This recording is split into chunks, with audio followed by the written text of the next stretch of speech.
and they're even more challenging with recent developments on the border. I want to thank you for being willing to not only take on that task, but to share with us your insights into what's occurring along the border and any advice you may have for us on how to provide a solution.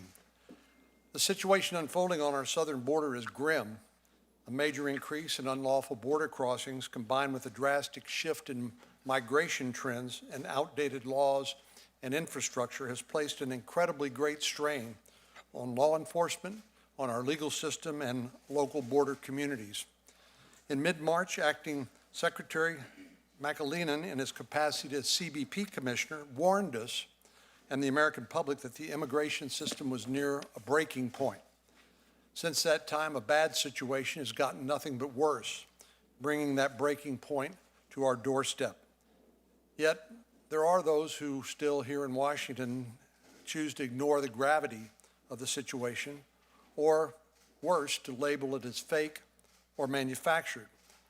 At one point, there were elected officials who got into a debate about calling it a crisis versus an emergency. I really don't care how you label it. The entire system is breaking, and it is unsustainable. Facts, as they say, are stubborn things, so let's go over a few facts. In 2006, 90% of illegal border crossings were committed by single adults from Mexico, a vast majority of whom were repatriated back to their home country within hours. In fiscal year 2019 so far, more than 60% of those apprehended along the southern border have been either families or unaccompanied children. A vast majority of these individuals have traveled a long, dangerous journey from Central America. From March 2018 to March of this year, the U.S. Border Patrol apprehended more than 361,000 people along the southern border, a 108% increase compared to the same time period in fiscal year 2018. This represents a 106% increase in the Rio Grande Valley, a 174% increase in Yuma, and a 548% increase in the El Paso sector. During the same time period, the Border Patrol apprehended nearly 36,000 unaccompanied children, an increase of 66%. This represents an 82% increase in San Diego, a 124% increase in Del Rio, and a 333% increase in the El Paso sector. Finally, zeroing in on the biggest driver of the increase in illegal border crossings, family units. From October to March, the Border Patrol apprehended 189,584 families along the southern border, a 374% increase from the same time period in fiscal year 2018. This represents a 228% increase in the Rio Grande Valley, a 636% increase in Del Rio, and an astonishing 1,670% increase in the El Paso sector. In May and June of 2014, at the height of what President Obama then called a humanitarian crisis, approximately 135,000 people were apprehended at the southern border. In February and March of this year, again, a comparable two-month period, more than 180,000 were apprehended. Let me just repeat that. Back when President Obama called this a humanitarian and security crisis was when 135,000 people were apprehended. This year, February and March, 180,000 were apprehended. So obviously this trend is getting worse and worse. You'll notice that the statistics I cited today are current through March of 2019, and more than a month has passed since the American people received an update from Customs and Border Protection on the situation. It's my understanding that CBP has collected and analyzed the Southwest border apprehension data from April, and Chief Provost is prepared to present that data to us today. I look forward to hearing, I think, what has happened during the past month. A new phenomenon has also emerged, a rapid rise in the number of large groups of 100 people or more arriving at the border together, making the demanding jobs of agents on patrol all the more difficult. This was the most strikingly on display this last week when a group of more than 400 migrants presented themselves to the small town of Sunland Park, New Mexico, just across the border from El Paso, Texas. The increased apprehensions have led to crowded Border Patrol stations. In certain days over the last few months, CBP has had more than 14,000 people in their custody. Just yesterday, the Rio Grande Valley sector announced their stations and processing centers were holding more than 7,000 immigrants. That is for one Border Patrol sector, 7,000. CBP, Customs and Border Protection, simply does not have the facilities or resources to manage those kinds of numbers. CBP detention facilities are small, built for the short-term detention of single adults. During a recent television interview, Secretary McLennan accurately described these facilities as similar to police stations, yet some of them hold as many as 7,000 people. The current migrant surge of Central American children and families has stretched these facilities and the people who staff them beyond their abilities, beyond their capacity. With so many people to process and more manpower needed to process them, Border Patrol agents have been taken off the line, leaving areas of the border vulnerable to exploitation by human smugglers and drug cartels. And the CBP officers have been reassigned from their duties at international bridges and ports of entry, slowing legitimate commerce and travel. There should be no doubt that the drug cartels are using this situation to their advantage. CBP's seizures of meth, heroin, and cocaine are all on the rise. In response, in early April, then Secretary Nielsen created the Interagency Border Emergency Cell to determine how to best coordinate resources and appointed my friend Manny Padilla, who's with us today, to lead the effort. I look forward to hearing from him on the progress that was made.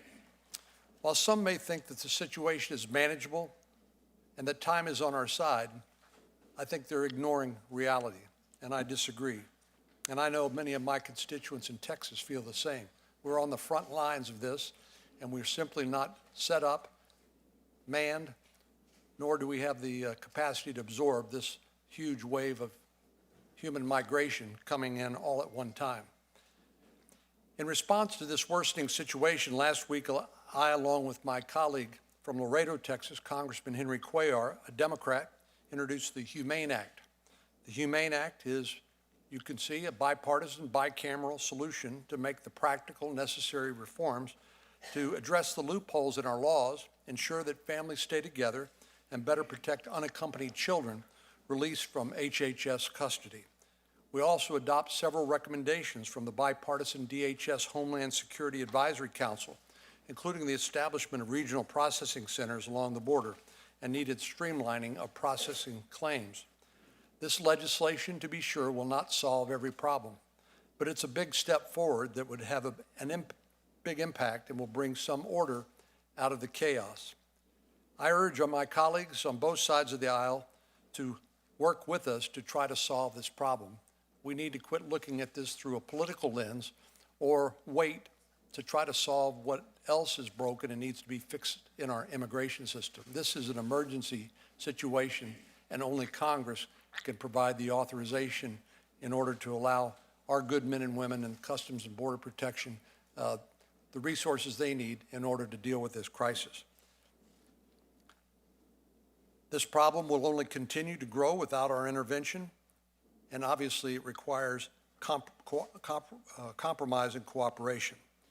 Finally, to the men and women of CBP, ICE, and ORR who are working around the clock in very difficult conditions to confront a worsening situation, I want to express my thanks and my gratitude on behalf of all of us.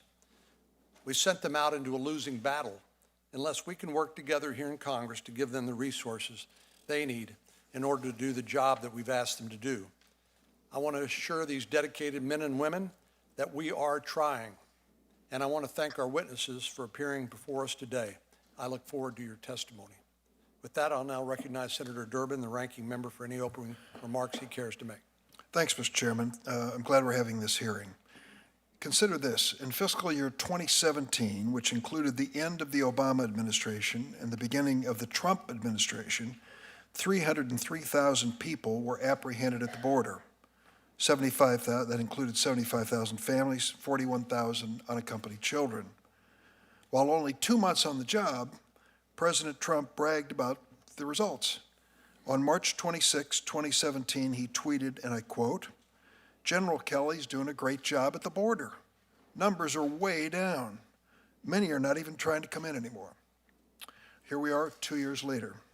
The numbers are way up on President Trump's watch.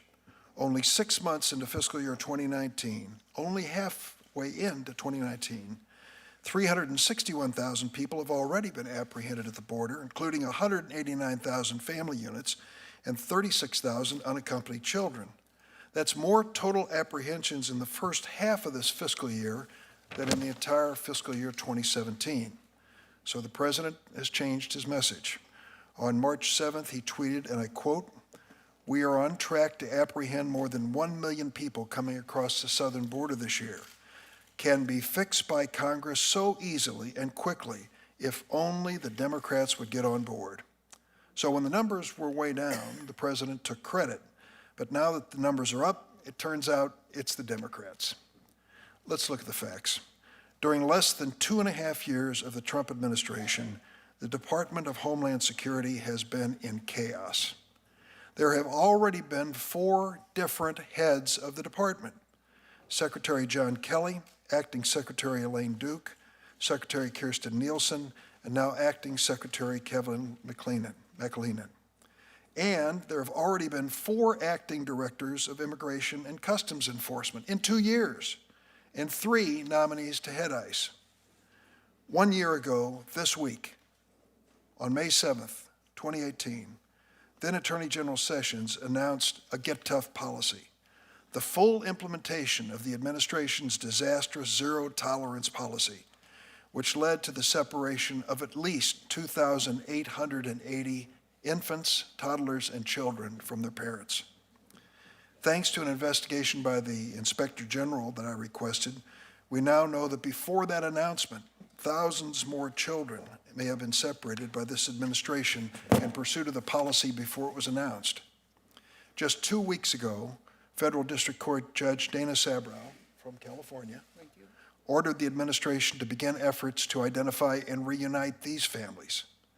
This government-sanctioned zero-tolerance policy was a failure and, sadly, a sad commentary on America. The president was forced to reverse his position on this, and though he's hinted that he might return to it again, I pray that he won't. I went to an immigration court hearing last July in Chicago, in a high-rise in the Loop. The hallways were packed with people whose names were on the docket. I met the immigration court judge. She'd been at it for 18 years. I believe that she was a conscientious, professional, caring person. She was overwhelmed by the numbers facing her. She asked if I'd stay for the first 2 clients on the docket. The first one, she said, everyone should get in their chairs for this hearing. There's a difficulty. One of the clients couldn't get in her chair. You see, Marta was 2 years old. She needed to be lifted up and put in the chair and handed a stuffed animal. Hamilton, the 4-year-old boy, scrambled into his chair when he saw the Matchbox car on the table. That was the zero-tolerance policy. Those 2 children had been separated from their parents for months. Experts tell us that can have a lasting impact on a child's development. Luckily, we've abandoned that policy, and I hope we don't return to it in an effort to get tough. And let's not forget that earlier this year, the president forced the longest government shutdown in history in an effort to get Congress to pay for a wall that Mexico was supposed to build. The Trump shutdown paralyzed the very immigration courts I've just described and added to the backlog of cases. These courts play a critical role in processing cases of migrants seeking asylum. I wish we could hear from the Justice Department immigration judges about that backlog at some future hearing. The reality is the Trump administration's policies has made our borders less secure and many times undermined our American values. When the president threatens to shut down the border, it's like a neon sign that transporters, smugglers, and others use to encourage desperate families to flee as quickly as possible. I'd say to Chief Provost, I had a chance to visit on April 12th down at El Paso, and I want to thank all the people that I met and join with the chairman in saluting them. I want to especially thank the gentleman, the officer from the Border Patrol, the fact that he was from Chicago and a Cubs fan notwithstanding, He gave me a real insight into the challenge that the men and women of the Border Patrol are facing down there. But I can tell you this is not their doing, but the President's suggestion of cutting out all assistance to the Northern Triangle countries, El Salvador, Guatemala, and Honduras, and shutting down avenues for legal migration just guarantees more refugees will flow to our border. I'm sorry we couldn't have the State Department here to tell us a little bit about that aspect of the challenge. The President has pulled off a rare unassisted triple play with this border policy. It's cruel, it's unpredictable, and it's ineffective. The administration and its allies in Congress argue that critical humanitarian protections are actually a magnet drawing vulnerable families and children to our country. They claim with a straight face that we can better protect these migrants by making it easier to detain them indefinitely and deport them without due process. But if people were migrating to the United States simply because of so-called legal loopholes, they would be coming from all over the region. Instead, more than 90% of the unaccompanied children come from 3 countries in the Northern Triangle. There's zero evidence to support the conclusion that repealing TVPRA and overturning the Flores settlement will actually deter migrants. In fact, the administration's already imposed numerous restrictions on asylum that have not deterred these desperate families and children. They don't address the root causes of why they're coming. Democrats are serious about this situation and believe we need to work together to solve it. In February, after the President finally ended his government shutdown, a number of us joined with the Republicans and wrote an omnibus appropriation bill. It included $564 million for inspection equipment at the ports of entry, a suggestion that came from now Acting Secretary McAleenan, and $414 million for humanitarian assistance, long overdue. We can do more to make sure, even in the midst of a political controversy, that our treatment of these desperate people reflects who we are as Americans. In the last Congress, Democrats introduced the Central America Reform and Enforcement Act as a comprehensive response. I'm announcing that next week we'll reintroduce it. It'll address the root causes in the Northern Triangle, crack down on cartels and traffickers, provide for in-country processing of refugees so they don't have to make the trek across Mexico, expand third country resettlement in Mexico and other Central American countries, and eliminate the immigration court backlog. We stand ready as Democrats to work with the Republicans and the President on smart, effective, and humane border security policies. I hope that we can do this together. Senator Graham, I understand, may be coming, but at this time I'll recognize the ranking member of the full committee, Senator Feinstein, for any comments she'd care to make. Thank you very much, Mr. Chairman, and thank you for scheduling today's hearing, and I welcome all the witnesses here today. I don't think I need to tell anyone, judging from this full room, that we face a challenge at the border today. Fewer are crossing illegally than in the late 1990s, when well over 1 million people crossed every year. But the number of families seeking asylum is high and continuing to climb. We need humanitarian and common sense solutions to address these asylum claims fairly and promptly. But as I understand it, the administration is threatening to make the problem worse, not better, by threatening to build a wall and shut down lawful border commerce. I'd like to ask each of you about these issues today. Our first challenge is that vulnerable families and children are arriving in the United States seeking protection from violence and poverty. The administration wants to address this challenge by repealing essential legal protections for children and by reinstituting the cruel practice of family separation. I believe this is the wrong approach. Instead, we have to increase the capacity of our backlogged immigration court system. We must ensure that our ports of entry can accommodate families and children safely, so these vulnerable people are not forced to cross between ports or languish in Mexico for months. And we have to do this without separating families and without sacrificing key protections for children. We've seen what family separation accomplishes. Babies and toddlers crying out for their parents, children and alone in cages. This is contrary to basic American values, and that's why I introduced a bill to prohibit family separation without good cause. This bill now has over 40 co-sponsors, and I'd like to invite all Democrats and Republicans to join. We've seen that CBP separated thousands of children from their family, and many of these families remain apart today, over 2 years later. I'm very pleased that we have witnesses from both CBP and HHS to explain the identification techniques and reunification plans for separated families. But meanwhile, prolonged detention of children has resulted in tragedy. 2 children died in CBP custody last winter, and just last week, an unaccompanied child died while in the care of HHS. Congress has provided Border Patrol with over $400 million to care for children, but the Homeland Security Advisory Council still says it's unrealistic to place a pediatrician at each border station. So I hope you will explain why $400 million is insufficient to provide adequate pediatric care. These humanitarian issues, to many of us, and I hope a majority of us, are serious and need solving. I'm going to put, Mr. Chairman, the rest of I know there's a large audience and many members here, which is just great because this is important, and I'll put the rest of my statement in the record. Thank you, Senator Feinstein. It's now my pleasure to introduce today's witnesses. Our first witness is Chief Carla Provost. Chief Provost is Chief of the U.S. Border Patrol at U.S. Customs and Border Protection. Before her current position, she served in a number of capacities within the Border Patrol, including as Field Operations Supervisor in the Tucson sector, Chief Border Patrol Agent for the El Centro sector, Chief Patrol Agent for the El Paso sector, and Assistant Chief Patrol Agent in the Yuma sector.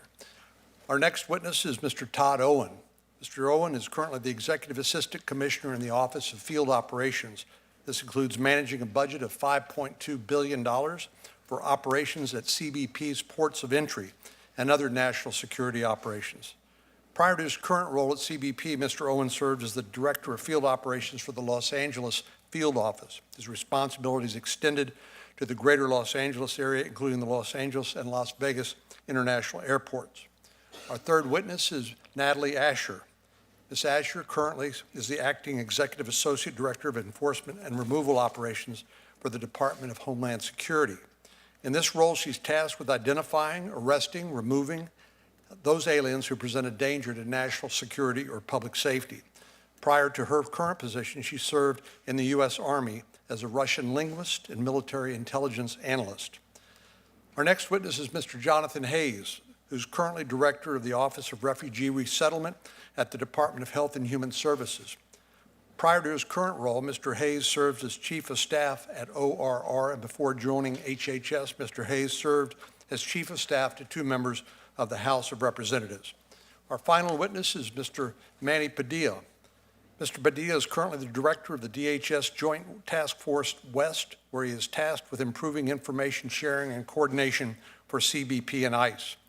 From early April until last year, Director Padilla was appointed by the Secretary of Homeland Security to lead the Interagency Border Emergency Cell.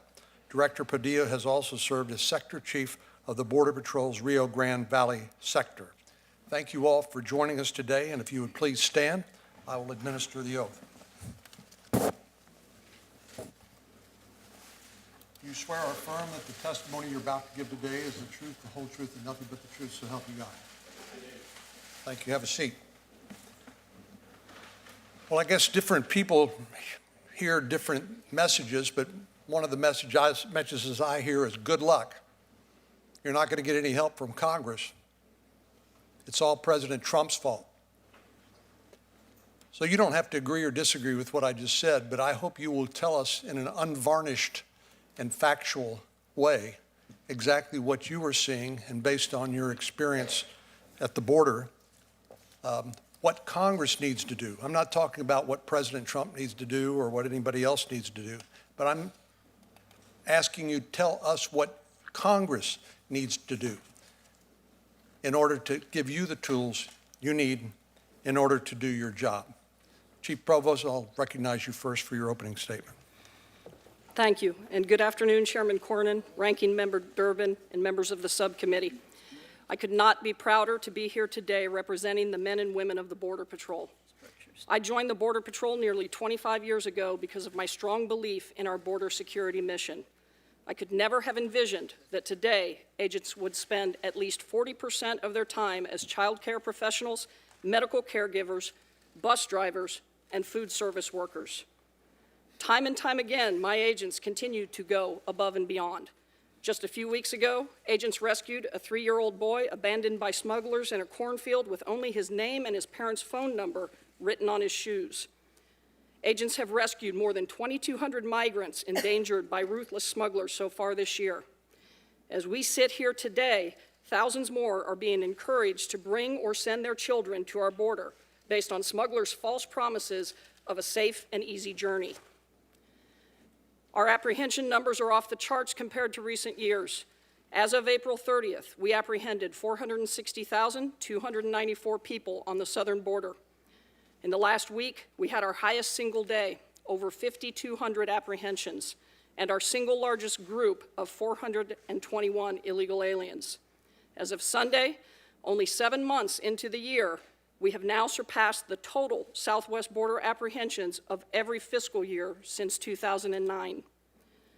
The number of family units and unaccompanied children has skyrocketed to 64% of southern border apprehensions.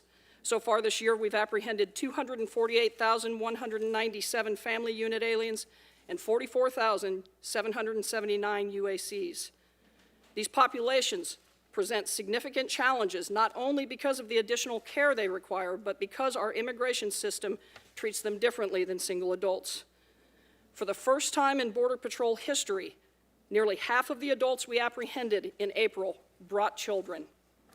They have received the message loud and clear: bring a child, you will be released. In April, we apprehended an average of 2,400 families and children each day, and ICE and HHS lack the capacity to keep up. Since March 19th, Border Patrol has been forced to directly release processed non-criminal family units from locations that are dangerously over capacity, 33,000 people to date. Though we are adding new soft-sided and modular facilities in El Paso, Rio Grande Valley, and Yuma sectors, our short-term holding facilities are still beyond capacity. To address the volume, we've detailed agents from the northern and coastal borders and received assistance from our brothers and sisters in OFO. Even with additional manpower, my field commanders have had to pull agents off the border, reduce task force participation, postpone training, and close checkpoints. We cannot address this crisis by simply shifting more resources or building more facilities. It's like holding a bucket under a faucet. It doesn't matter how many buckets you give me if we can't turn off the flow. To address the flow of illegal immigration, there must be consequences for illegally crossing the border. I've said before, this is both a humanitarian and a border security crisis. But as we focus our resources on the immediate humanitarian needs, we have been forced to put the nation's security at risk. We have apprehended more than 3,500 people with gang affiliation and criminal histories so far this fiscal year, and assaults on my agents are up more than 20%. Single adult apprehensions have reached a 5-year high, 167,318 so far this fiscal year. Of the 3 demographic groups, we have the greatest ability to deliver consequences to single adults, knowing that these individuals actively seek to evade law enforcement. Every agent that I pull off the line to process and care for families and children increases the risk that illegal border crossers will get past us, including those smuggling drugs and other contraband. We need to know who and what is crossing our border, but that is nearly impossible when our manpower is diverted. Cocaine seizures this year have far exceeded last year's total. In January, we seized more than 700 pounds of cocaine being smuggled across the Rio Grande while agents were occupied with large groups of families nearby. And I worry how much more is getting past us. Simply put, we have been forced to put our border security and our national security at risk. ICE is quickly running out of space to detain adults during their immigration proceedings. My greatest concern is that we will have to begin releasing single adults. We must maintain the ability to deliver consequences, or we will lose control of the border. My men and women are doing everything they can to meet this challenge, but Border Patrol cannot do this alone. Our nation cannot solve today's crisis using yesterday's legal framework. This outdated framework has not only tied our hands, but has driven hundreds of thousands of people to risk their lives on the dangerous journey to our border. Smuggling organizations have built an entirely new line of business around these families and children. It is highly lucrative and provides a distraction that helps them cash in on other illicit activities. When my agents are working on the border, they know that smugglers and their scouts are watching their every move. Rest assured, they are watching what we do here in Washington, and they are banking on inaction. Crisis is the word so many are now using to describe the border, but now we need more than words. It's time to act. Thank you, and I look forward to your questions. Thank you, Chief. Mr. Owen? Good afternoon, Chairman Cornyn, Ranking Member Durbin, members of the subcommittee. It's my honor to testify before you today on behalf of U.S. Customs and Border Protection's Office of Field Operations, which is responsible for the lawful ports of entry in the United States. My testimony this afternoon will focus specifically on the current situation we are experiencing along our southwest border with Mexico. As America's unified border security agency, CBP has 4 priority missions: national security, counter-narcotics, economic security, and the facilitation of lawful trade and travel. Every day along our southwest border with Mexico, over 535,000 travelers enter the United States through one of the 42 lawful border crossings. Each day, 215,000 privately owned vehicles, 450 commercial buses, and 2,100 commercial trucks and rail cars arrive from Mexico. Each of these pathways presents differing levels of risk to our national security, our public safety, and our economic prosperity. The volumes of crossing that we see each day along our southern border ports of entry, along with outdated and inadequate facilities, presents clear operational challenges for our field leadership. Decisions must be made daily on how best to allocate personnel, technology, and financial resources to address the risk present in the uncertain environment. In recent months, we have seen unprecedented and unsustainable trends in our daily operation that make it more difficult for our officers to carry out their priority missions. Undocumented migrants, sometimes traveling in groups numbering in the hundreds, are arriving at southwest border crossings seeking to make entry. The majority are family units and unaccompanied alien children, many of them claiming fear of returning to their countries of origin. The sheer numbers presenting themselves at the ports have exceeded our processing and temporary detention capacity, while diverting our officers away from other duties, such as narcotics interdiction and facilitating lawful trade and travel. And let me be clear, our officers are committed to processing each individual in a humane and efficient manner. But the current border security and humanitarian crisis at our southwest border has ripple effects that impact the entire nation. At the end of March, we reassigned 545 CBP officers from throughout the country, from airports, seaports, the southwest border, and the northern border, to support our Border Patrol colleagues. This week, as the crisis continues unabated, the Border Patrol has asked for an additional 186 officers to assist, for a total of 731 CBP officers pulled from the ports of entry. The temporary reassignment of CBP officers to assist the Border Patrol is absolutely necessary, as we must help the patrol as they respond to the record high level of illegal crossings and apprehensions. But the reassignment of officers from the ports of entry to the Border Patrol facilities comes with consequences. Pedestrian, passenger vehicle, commercial truck crossings trying to cross the border are experiencing uncharacteristically long delays. Some ports of entry have been forced to close some travel lanes and curtail some weekend cargo processing hours. As officers are pulled from ports nationwide, we may begin to experience extended wait times at our airports and northern border as we head into the busy summer travel season. The negative impacts extend beyond the facilitation of trade and travel. More concerning to me is the impact we are seeing on our narcotics interdiction efforts on the southwest border ports of entry. At the ports of entry, our seizures of hard narcotics like heroin and fentanyl so far in FY19 are down.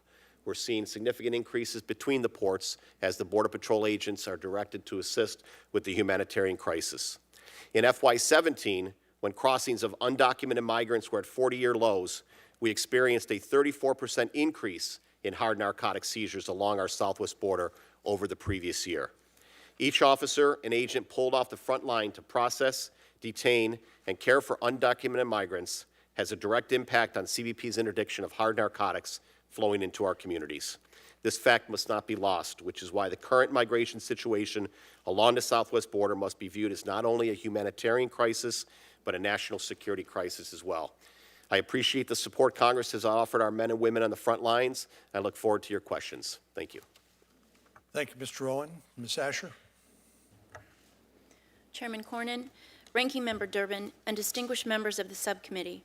My name is Nathalie Asher, and I am the Acting Executive Associate Director for U.S. Immigration and Customs Enforcement and Removal Operations. As a career law enforcement officer with more than 2 decades of experience, I appreciate the opportunity to appear before you today to discuss the current humanitarian and security crisis at the southern border, as well as ICE's critical mission of protecting the homeland and ensuring the integrity of our nation's immigration system through the enforcement of our immigration laws.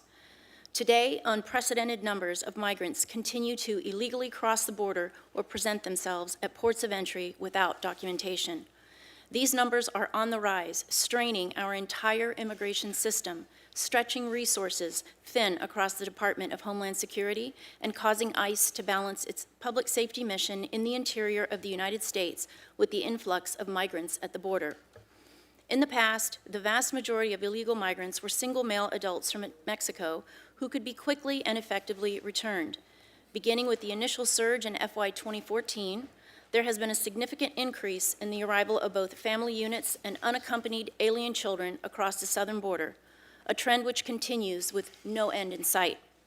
Now, over 60% of those seeking to cross the border are family units and UACs, most of whom are from Guatemala, Honduras, and El Salvador.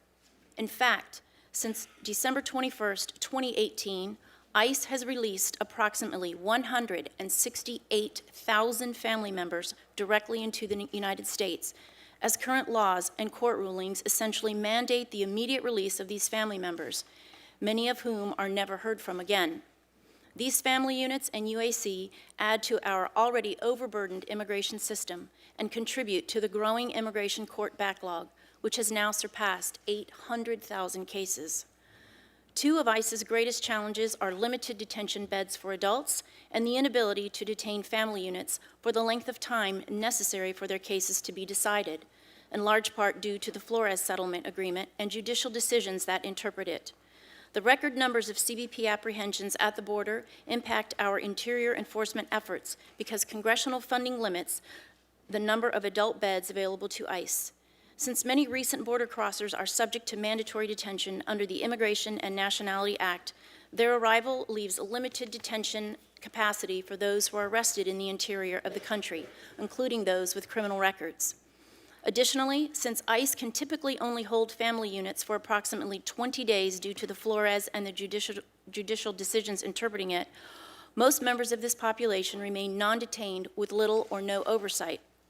Although ICE has sought to deal with the rapid increase in this population through additional strategies, such as the Alternatives to Detention program, this has proven ineffective in the management of recently arriving aliens, as absconder rates are much higher for this group, most of whom have no existing ties to the community and may not know their final geographic destination. Ultimately, without the necessary authority to enable ICE to detain family units for the duration of their immigration proceedings, without the proper ability to hold those accountable who fail to comply with ATD or release conditions, and without sufficient resources to apprehend those who abscond, this situation will result in virtual impunity for those who violate our immigration laws, and the flow of aliens into the United States will continue, if not increase. Unfortunately, the release of family units before the conclusion of immigration proceedings has led to these individuals failing to appear for court hearings, as well as failing to comply with removal orders. Additionally, legislation like the Trafficking Victims Protection Reauthorization Act has left gaps in our immigration laws that are exploited by transnational criminal organizations and human smugglers. These gaps encourage parents to send their children on the dangerous journey north, and we have found that they incentivize smugglers to place children into the hands of adult strangers so that they can pose as families and be released from immigration custody. Fraudulent family claims are a significant problem, and DHS must have the ability to protect the best interest and welfare of minors involved in potential smuggling or trafficking situations. The record numbers of aliens arriving at our border indicate that these gaps have created an enormous pull factor. Amendments to the laws and immigration court processes that I have outlined in my written testimony are needed to help ensure the successful repatriation of aliens ordered removed by an immigration judge. Now more than ever, ICE must have the necessary authorities to ensure the safe and successful repatriation of persons who have had their day in court and been ordered removed in accordance with our immigration laws. Without the necessary funding and legislative changes, the integrity of our immigration system will continue to be undermined. Thank you again and for your support of ICE, and I welcome your questions. Thank you, Ms. Asher. Mr. Hayes. Chairman Cornyn, Ranking Member Durbin, and members of the subcommittee, it is my honor to appear on behalf of the Department of Health and Human Services. My name is Jonathan Hayes, and as the Director of the Office of Refugee Resettlement, I manage the Unaccompanied Alien Children Program. I became the permanent director earlier this year, and it is a privilege to serve in this role alongside our dedicated ORR career staff. Prior to my time at ORR, I worked for 2 congressional members for approximately 8 years. That experience provided me with firsthand knowledge of the important oversight role that you and your staff have to ensure that the federal programs operate successfully. As I manage the program, my goals are to ensure the safety and well-being of the children in ORR's care in a manner that is consistent with the law, and to make decisions that are in the best interest of each child. ORR facilities offer a variety of placement setting options, such as foster care and group homes. These options allow ORR to accommodate each child's unique circumstances when deciding where to place a child. UAC shelters provide housing, nutrition, routine medical care, mental health services, educational services, and recreational activities. A network of grantees operate the facilities, which are licensed by state authorities. The exception is ORR's temporary hard-sided influx care facility in Homestead, Florida. That facility is not required to obtain state licensure. However, children who reside at this location receive the same standard of care and services as those provided by a permanent state licensed facility. As of March 30th of this year, DHS has already referred approximately 32,284 unaccompanied children to ORR. If this rate continues in fiscal year 2019, ORR will care for the largest number of unaccompanied children in the program's history. Based on the anticipated growth pattern in referrals, HHS is preparing for the need for high bed capacity to continue. Currently, HHS maintains approximately 14,000 beds. On May 1st, the administration transmitted to Congress a supplemental request for an additional $2.9 billion for HHS, which would enable ORR to increase shelter capacity to 23,600 beds. Without additional funding, there is a significant likelihood that the UAC program will exhaust all of its resources by this June, in which case HHS may need to reallocate more funds from refugees and victims of torture and scale back services. In the worst case scenario, thousands of children might remain for lengthy periods of time in DHS facilities rather than being expeditiously transferred to HHS. In an effort to improve coordination and information sharing, HHS and DHS have entered into 2 agreements over the past year. First, in April 2018, HHS, ICE, and CBP entered into an information sharing memorandum of agreement. The agreement requires ICE and CBP to provide ORR with information pertaining to gang membership and criminal history. Second, in July of 2018, ORR published a joint concept of operations with DHS to address overlapping responsibilities. The JCO covers existing policies, procedures, and protocols related to transportation, processing, and the care of unaccompanied children. Since June 2018, when the President issued Executive Order 13841 and the U.S. District Court for the Southern District of California issued its orders in the Miss L case, HHS staff have worked tirelessly to reunify children separated from their parents. In order to identify all possible children in the Miss L class, HHS conducted a rigorous forensic data review to identify indicators of potential separation for every child in ORR care as of June 26, 2018. Through its exhaustive data review, HHS identified 2,814 children of potential class members. Of the 2,814 children reported to the Miss L Court, ORR has reunified 2,162 children with their parents. Another 597 children have left ORR care through other appropriate discharges, such as a release to a sponsor who is a family member. Further review found that 9 children had not been separated. And for the remaining children, some cannot be reunified with their parent because ORR has determined that the parent meets the criteria for exclusion from the class or is not eligible for reunification. In addition, some parents have waived reunification. On April 25, 2019, the court approved the government's proposed plan to identify the children who were referred to and discharged from ORR custody between July 1, 2017 and June 25, 2018, and who were separated by DHS from their parents at some point in the process. That plan is underway now, and we anticipate meeting the court's deadline within 6 months. In conclusion, the UAC program provides quality care and services to unaccompanied children every day. ORR's work is driven by child welfare principles. Thank you for the opportunity to discuss our important work, and I will be happy to answer any questions that you may have. Thank you, Chairman. Thank you, Mr. Hayes. Mr. Padilla. Chairman Cornyn, Ranking Member Durbin, and members of the subcommittee. Thank you for the opportunity to testify before you today.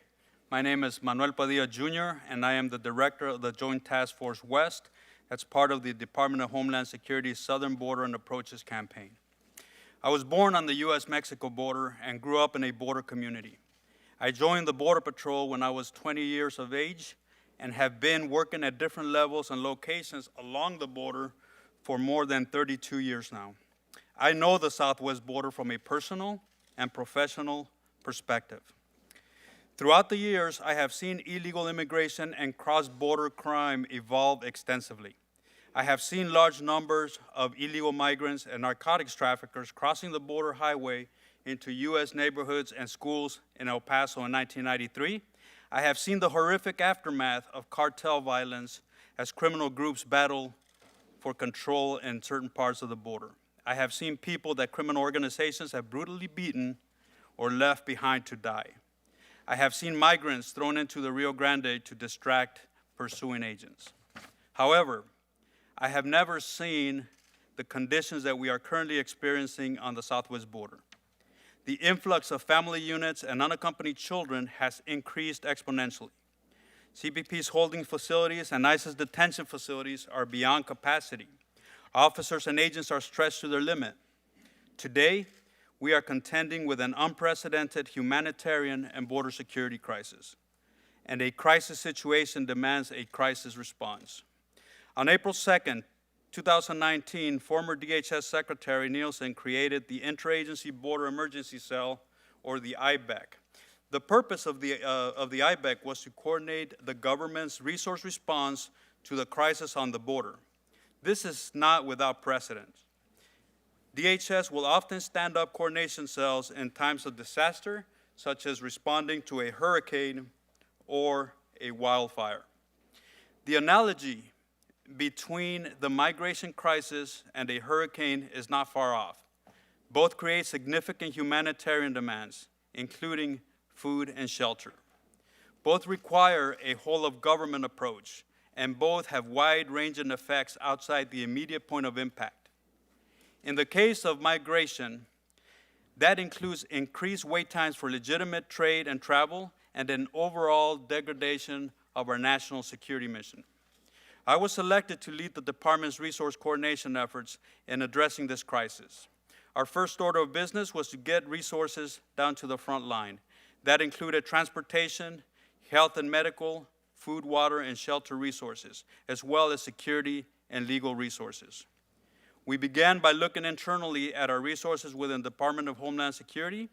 We issued a call for volunteers within the department to deploy to the southwest border to help our frontline officers and agents. There are a number of non-law enforcement roles for volunteers to play, from driving transportation vehicles to preparing food and caring for children. And every role filled by a volunteer helps us get badges back to the border. We also looked beyond DHS and to the interagency for support. For example, we reached out to the U.S. Marshals Service and Federal Bureau of Prisons to help provide vehicles for our transportation needs. We also asked the Department of Defense for support in the form of lawyers, drivers, and general purpose to assist in other areas. It is critical to understand that the IBEC coordination of resources is focused on managing the crisis that the men and women are in the front lines are dealing with in a heroic manner. Unfortunately, these resources will not mitigate the increasing flow of migrants that is causing the crisis. In other words, these are Band-Aid fixes to a worsening situation. The IBEC was not intended to exist in perpetuity. We are transitioning our mission to the DHS Joint Incident Advisory Group. We were simply the start of the necessary all-hands-on-deck response to the migration crisis on our southwest border. There is one very, very important difference between this crisis and a hurricane. Hurricanes end, and recovery can then begin. With a migration crisis, there is no end in sight. Our country's existing legal framework will continue to draw massive numbers of migrants from Central America and other parts of the world.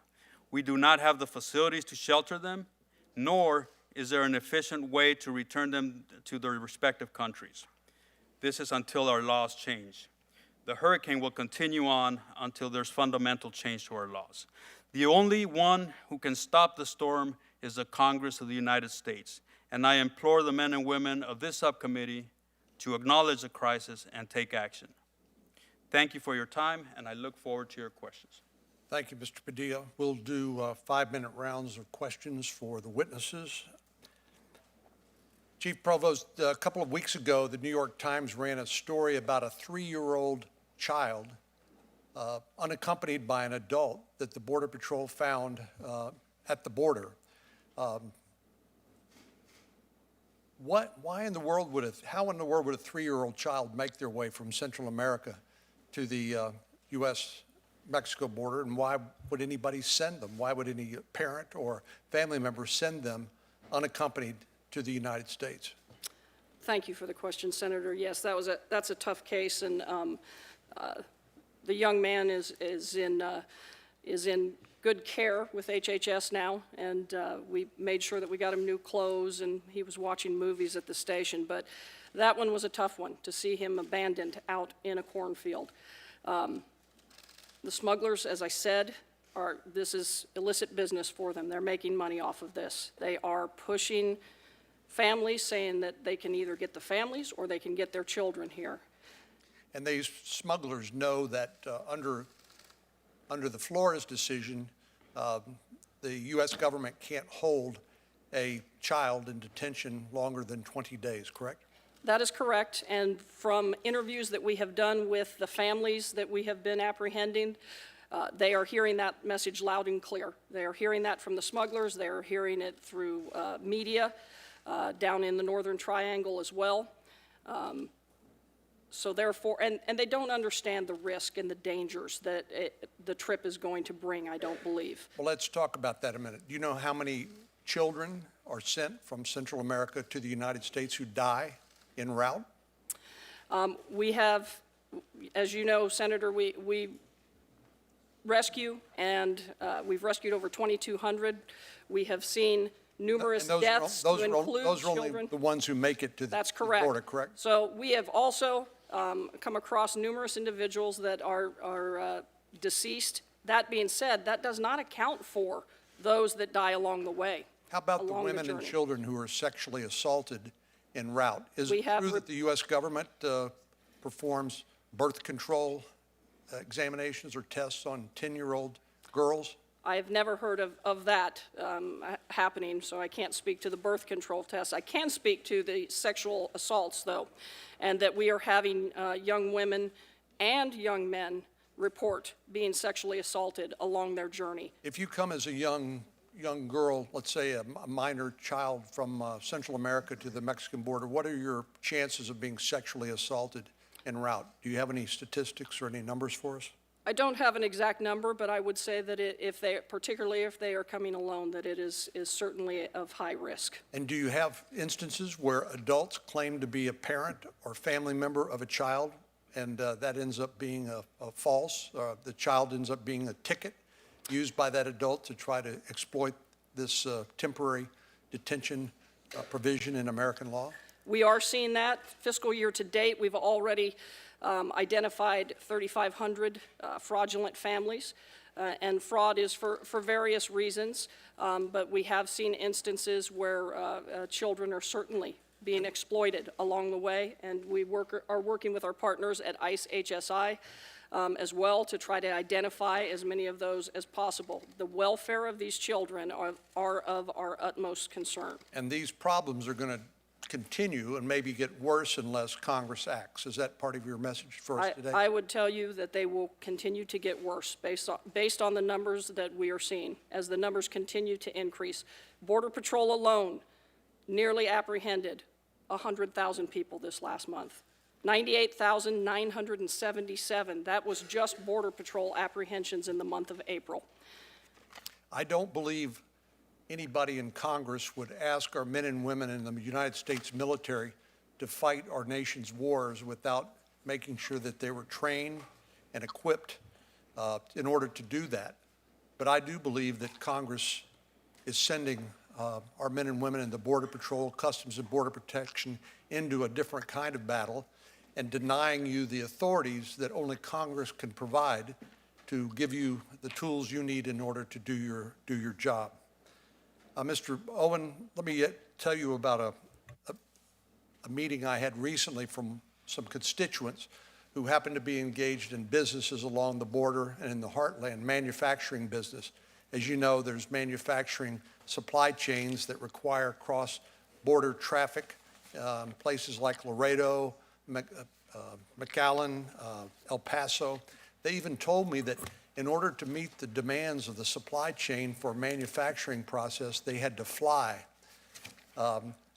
parts from Juarez to El Paso. They said it's about an 11-minute flight, but they can't get across the border because of the phenomenon you described, which is lanes being closed down to legal commerce and traffic, and CBP agents being reassigned to deal with handing out diapers and juice boxes to children.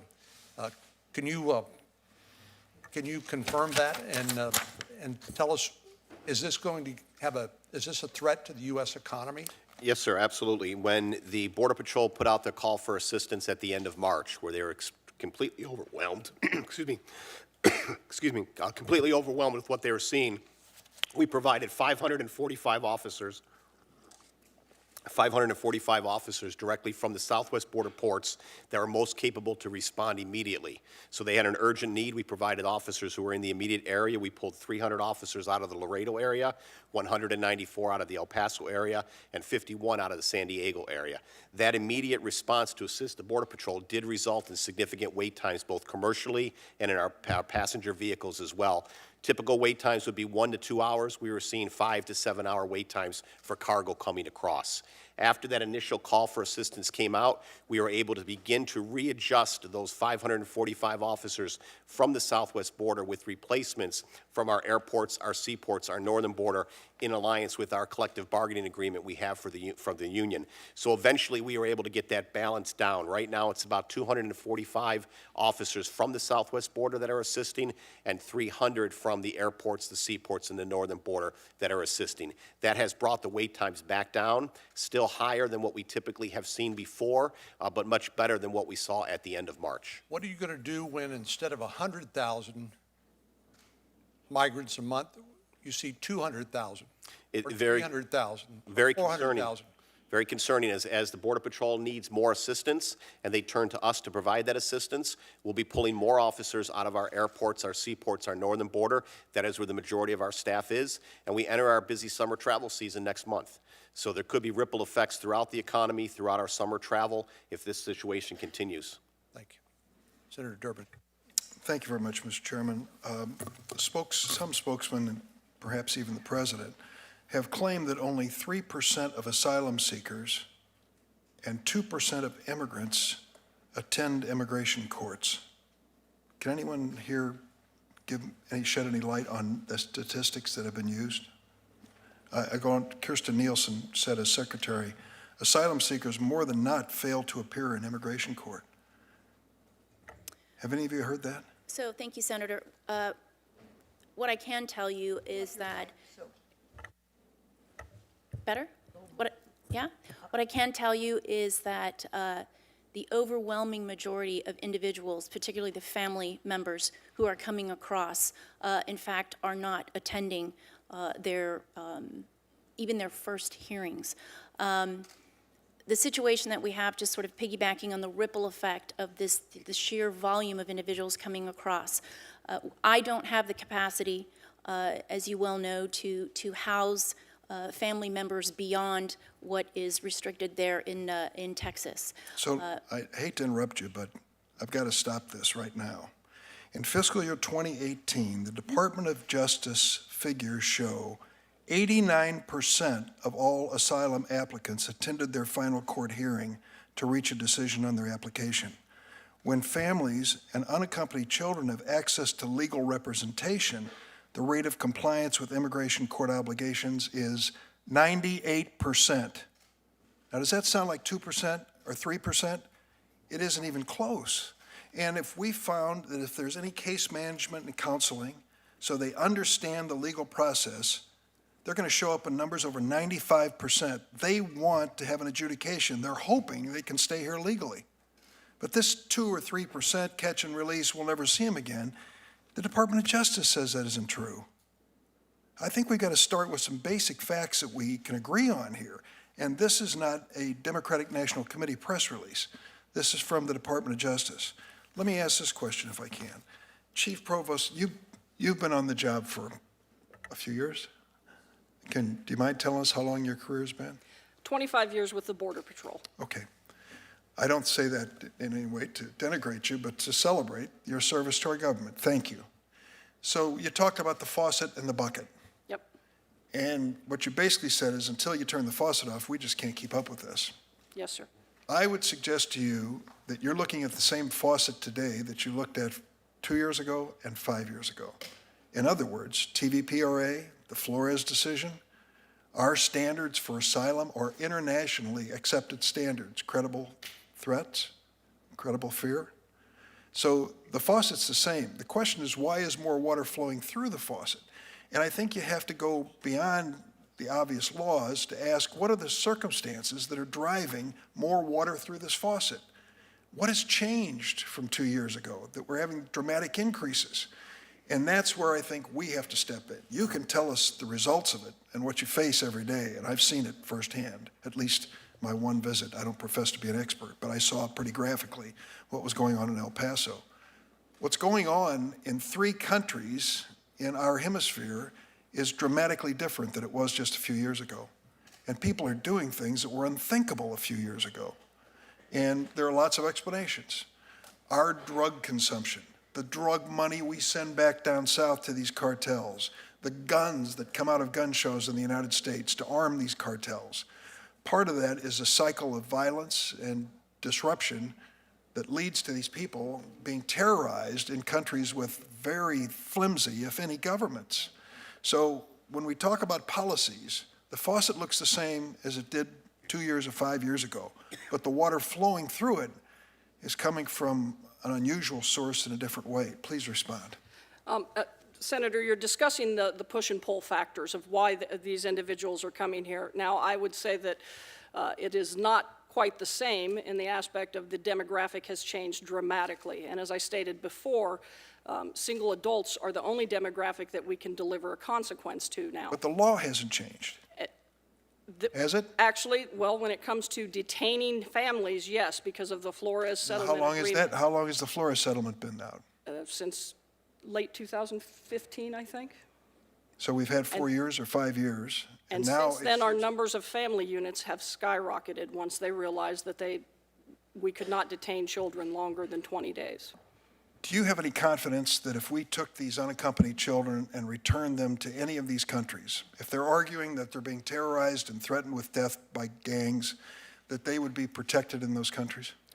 I think the issue, Senator, is that we don't have the opportunity to even afford them that if they are not a contiguous I'm just country. hypothetically, because that's one of the solutions being proposed by the administration. Send them back where they came from. So I'm asking the obvious question. Let's assume that someone has said, I'm going to rape your daughter if you're not complicit with this gang. And you've said, I want my daughter out of here.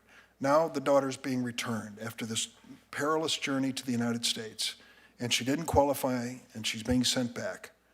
So what assurance do we have of her safety once she returns? We always ensure the safety of children first, and that in this scenario in your that care and custody, correct? that is correct. But I'm asking if the argument has been, just like Mexican children, we're going to return Honduran children back to Honduras. What assurance do we have that there's going to be anyone in Honduras to care for them and make certain they're safe? That the same standards have to be applied that we do with Mexican nationals. We don't just turn any child back to Mexico. They have to be able to make a determination, meaning that the child has to be old enough to make a decision. We reach out to Mexican immigration. It would have to be similar in relation to dealing with whether it's Guatemala, Honduras, or El Salvador. But the fact that we don't even have that ability to do that today is the issue that is at hand. We need to have the ability to have that as an option. Thank you. Thanks, Mr. Chairman. Senator Kennedy.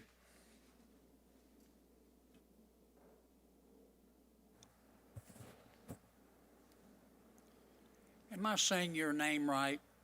Padilla? Yes, Senator Padilla. Padilla. Yes, sir. Has it been your experience that 80+% of folks entering our country illegally show up for their court date? The reports that I have seen is that about 12% actually qualify at the end of the process for asylum. The great majority do not qualify for asylum, but the screening up front is very lenient. But what about the number of people who come in, claim asylum, are turned loose?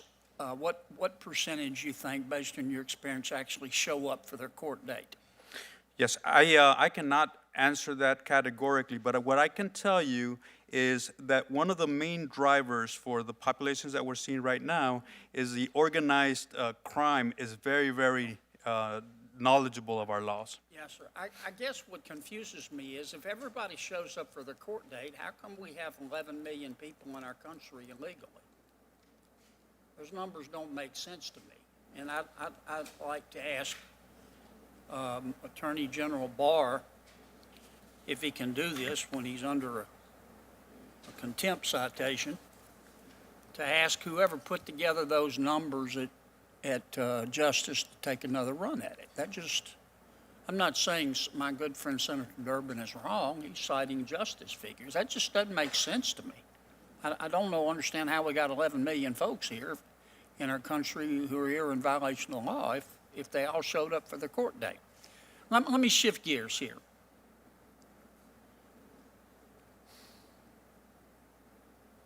What troubles me about this whole debate, well, let me preface it with a question.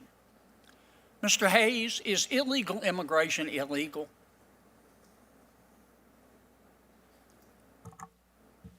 So the mission of Health and Human Services... Is illegal immigration illegal?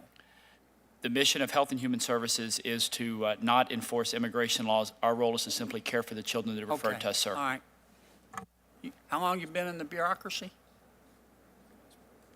Can anybody answer this question? Chief, how about you? Is illegal immigration illegal? Yes, Senator, it is. Okay, thank you. And that's part of the problem here. Some of my friends in the Congress just think illegal immigration is not illegal. And some apparently think illegal immigration is a moral good. And I don't get it. I just don't. Let's shift, though, from trying to blame it on the president or the law or whatever. Tell me what to do about it. with specificity. I listened to all of you. I appreciate it. I understand we have a problem at the border, and my friends at the New York Times even recognize it now. What do we do about it? How do we change the asylum laws? Senator, if I may, first and foremost, we have to have the ability to hold families throughout the immigration process. Together, throughout the immigration process. And Okay, with the what else? Forest Settlement Agreement, Yes, the fact that we cannot hold them longer than 20 days, it is just not possible to get through the entire immigration system in 20 days. Okay, That's so one. we need the authority to hold families together. What else? Yes, sir. We need to tighten the asylum process as well to address the low bar for credible fear. What do you mean by that? Meaning the standards for credible fear. When you speak of the first, Excuse me for interrupting, Chief, Okay. but, you know, we're limited on time. Does that mean that people who seek asylum lie? no, Senator. What it means is when they make a credible fear claim, that is a lower standard than ultimately for asylum. So therefore, many of them initially pass a credible fear claim, but then when they reach the asylum, they do not meet that standard. So we need to tighten those two up. What else? The other thing that I would say is, as I stated before, eliminate the double standard when it comes to unaccompanied children. And something I didn't state, all unaccompanied children have the ability to claim credible fear as well, and that What do will you mean always by be the taken double into. standard, Chief? If you are from unaccompanied children who are from Mexico or Canada can be returned to Mexico or Canada if they can make can make a decision. There's no fear of returning to their countries. We cannot do that with these other countries. What else? Those are the main three that I would tell you. Anybody else want to suggest? Yes, sir. Yes, Senator. So you have two problem sets. What Chief Provost is talking about, that would impact the family units and the UAC numbers that we're seeing. Additionally, we still have the border security mission that we have to take care of, and that includes a personnel, technology, and infrastructure in order to enhance our detection and response capabilities. Okay. What I'm looking for, tell me what we can do to solve this problem. The Chief gave me 3 ideas. Anybody else? You see it every day. Can I add one more, sir? Absolutely, Chief. You seem to be the only. ICE needs bed space to hold single adults. I currently have 7,000, as of this morning, over 7,000 single adults in my custody because ICE does not have sufficient bed space to take them out of my custody. My facilities are meant as temporary holding facilities. ICE needs beds. Them not having beds is impacting us. I don't want to abuse my privilege. Here's my last question, Mr. Chairman. Is the faucet the same, Chief?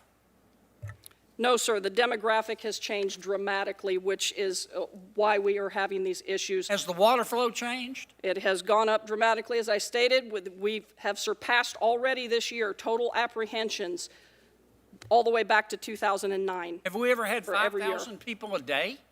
A day? The 5,200 mark, I know at least going back for several years, no. Do you want to treat these folks in an inhumane manner? No.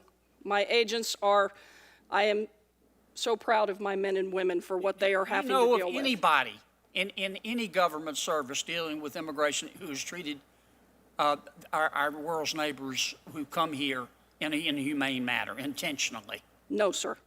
Thank you, Mr. Chairman. Senator Feinstein. Thanks very much, Mr. Chairman. And let me say thank you for everything you all do. I know it's one of the hardest jobs we have, and it's probable that you don't get a lot of compliments, but a lot of criticism. And I just want you to know that at least I understand that as a Californian and very much appreciate what you do. I've been trying to figure out a problem. Let me read something from a CNN article. Excuse me. Customs and Border Protection on Thursday ended its controversial $297 million hiring contract with Accenture, according to 2 senior DHS officials and an Accenture representative. As of December, when you terminated part of the contract, the company had only completed processing 58 applicants, and only 22 had made it onto the payroll for about a year. So there was $297 million to Accenture for hiring, and only 22 actual hires resulted. Could you comment, please? Ma'am, I apologize, but myself and EAC Owen are lead operations in the field.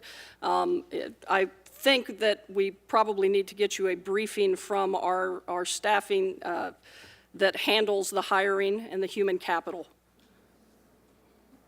And I would offer that up. Mr. Owen? And Senator, I would just like to comment on the current staffing situation along our ports of entry within the Office of Field Operations. Excuse me. We have made tremendous progress in the last several years in terms of recruiting and directing our new hires to the southwest border where we have the greatest need. We brought on 351 new officers last year over attrition.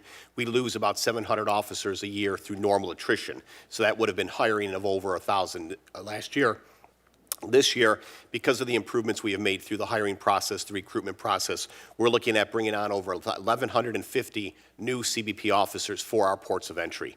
So the hiring at the ports of entry within the Office of Field Operations is very strong. We have much different challenges than the Border Patrol hiring, where the Accenture contract was mainly geared towards. Okay, now let me ask another question. If I understand this, ICE maintains approximately 2,500 detention beds for families. But reports indicate that even those beds are empty. ICE is requesting an extra $300 million to increase the number of available detention beds. Source is Washington Post report. White House asked Congress $4.5 billion in emergency spending at border, May 1, 2019. Is that correct or false? So, ma'am, as it relates to the number of family beds and as to whether they're, the population is they're filled or not, at this time, we do have 3 family residential centers. We have one in Pennsylvania, that's the Burke's Family Residential Center. I think it's about 96 beds. Generally, we use that FRC for dual heads of household families, which are few and far between. And we also reserve that FRC in the event that we are in need to detain families, say, that are to the north. Not used as often. Obviously, it would be of great expense and manpower to be moving individuals or family units from the southern border to this specific FRC. Whoa, but is it correct that ICE maintains 2,500 detention beds for families? We do. We have 2,500 beds at our How many disposal. are filled right now? At this time, we are using Carnes, which at one time was just over 800 for families. We have had to convert that facility at this time for single adult females to help with the explosion of single adult females that are coming across. We've transferred. How many family beds are currently being used for single females? We have approximately 650 single females are in our family residential center at Carnes. We've had to go to that emergency plan so that we can continue to help our colleagues with the backlog of the single adults at the border. Thank you for being upfront with me about it. Sure. So what is likely to happen to restore the number of family beds, if anything? So if I may, the last one where we are in fact holding family units is at Dilley. This is our. I don't know where that is. That's in the Rio Grande Valley, and so. Texas country. In Texas, yes, ma'am. And at this time, we have roughly, I want to say for today's count, approximately 1,900 in custody. Children? Families. So these are female single heads of household, along with their children, who are housed at this family residential center. Can you break that down into numbers of children versus single-family heads? I don't have that specific Maybe number you could as it get that relates. to me, because I'm Sure. really interested in it. I mean, by and large, you can say one mother may have one, maybe 2 children. Sometimes we are booking in as many as 3, but we can certainly get that number for you. Now, if I understand this, ICE is requesting an extra $300 million to increase the number of available detention beds. That's in this budget that we're doing now. So for the entire, across the continuum for ICE detention beds, we are absolutely in dire need of additional beds, adult beds, You heard the chief saying that she's backed up. I mean, as of today, I think we're in the ranks of 8,000 single adults that are looking for placement into our beds. That's different than the 2,500 detention beds. There are 2,500 family beds, and then we are funded for just over 42,000 single adult beds. So we have greatly surpassed at this point our 42,000 single adult beds. Our average daily population, we're anywhere between 46 and 48,000 single adults in our single adult beds. Is that the big need, adult beds or family beds? Well, truly, if we could hold families beyond the 20 days, so that we could ensure that they have their day in court and see their cases to fruition, we could absolutely use more beds, given the numbers of family units that are coming over.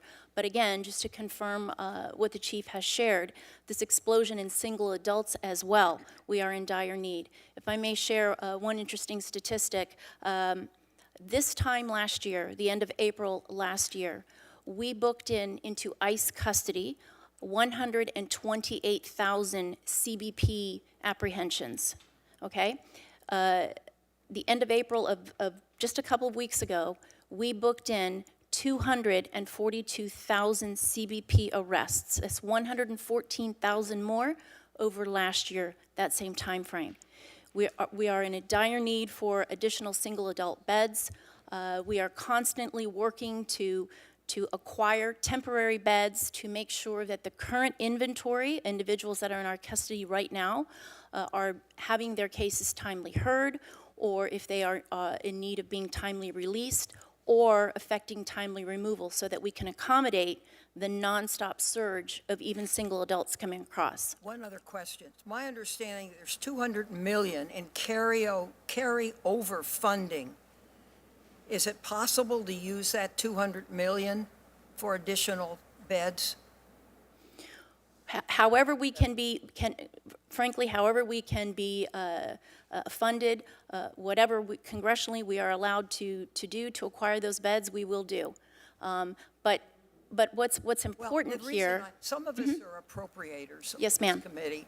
And if you could get us the answer to that question, because the money, we'll take a good look at it and see if it can be used for the purposes where there's need.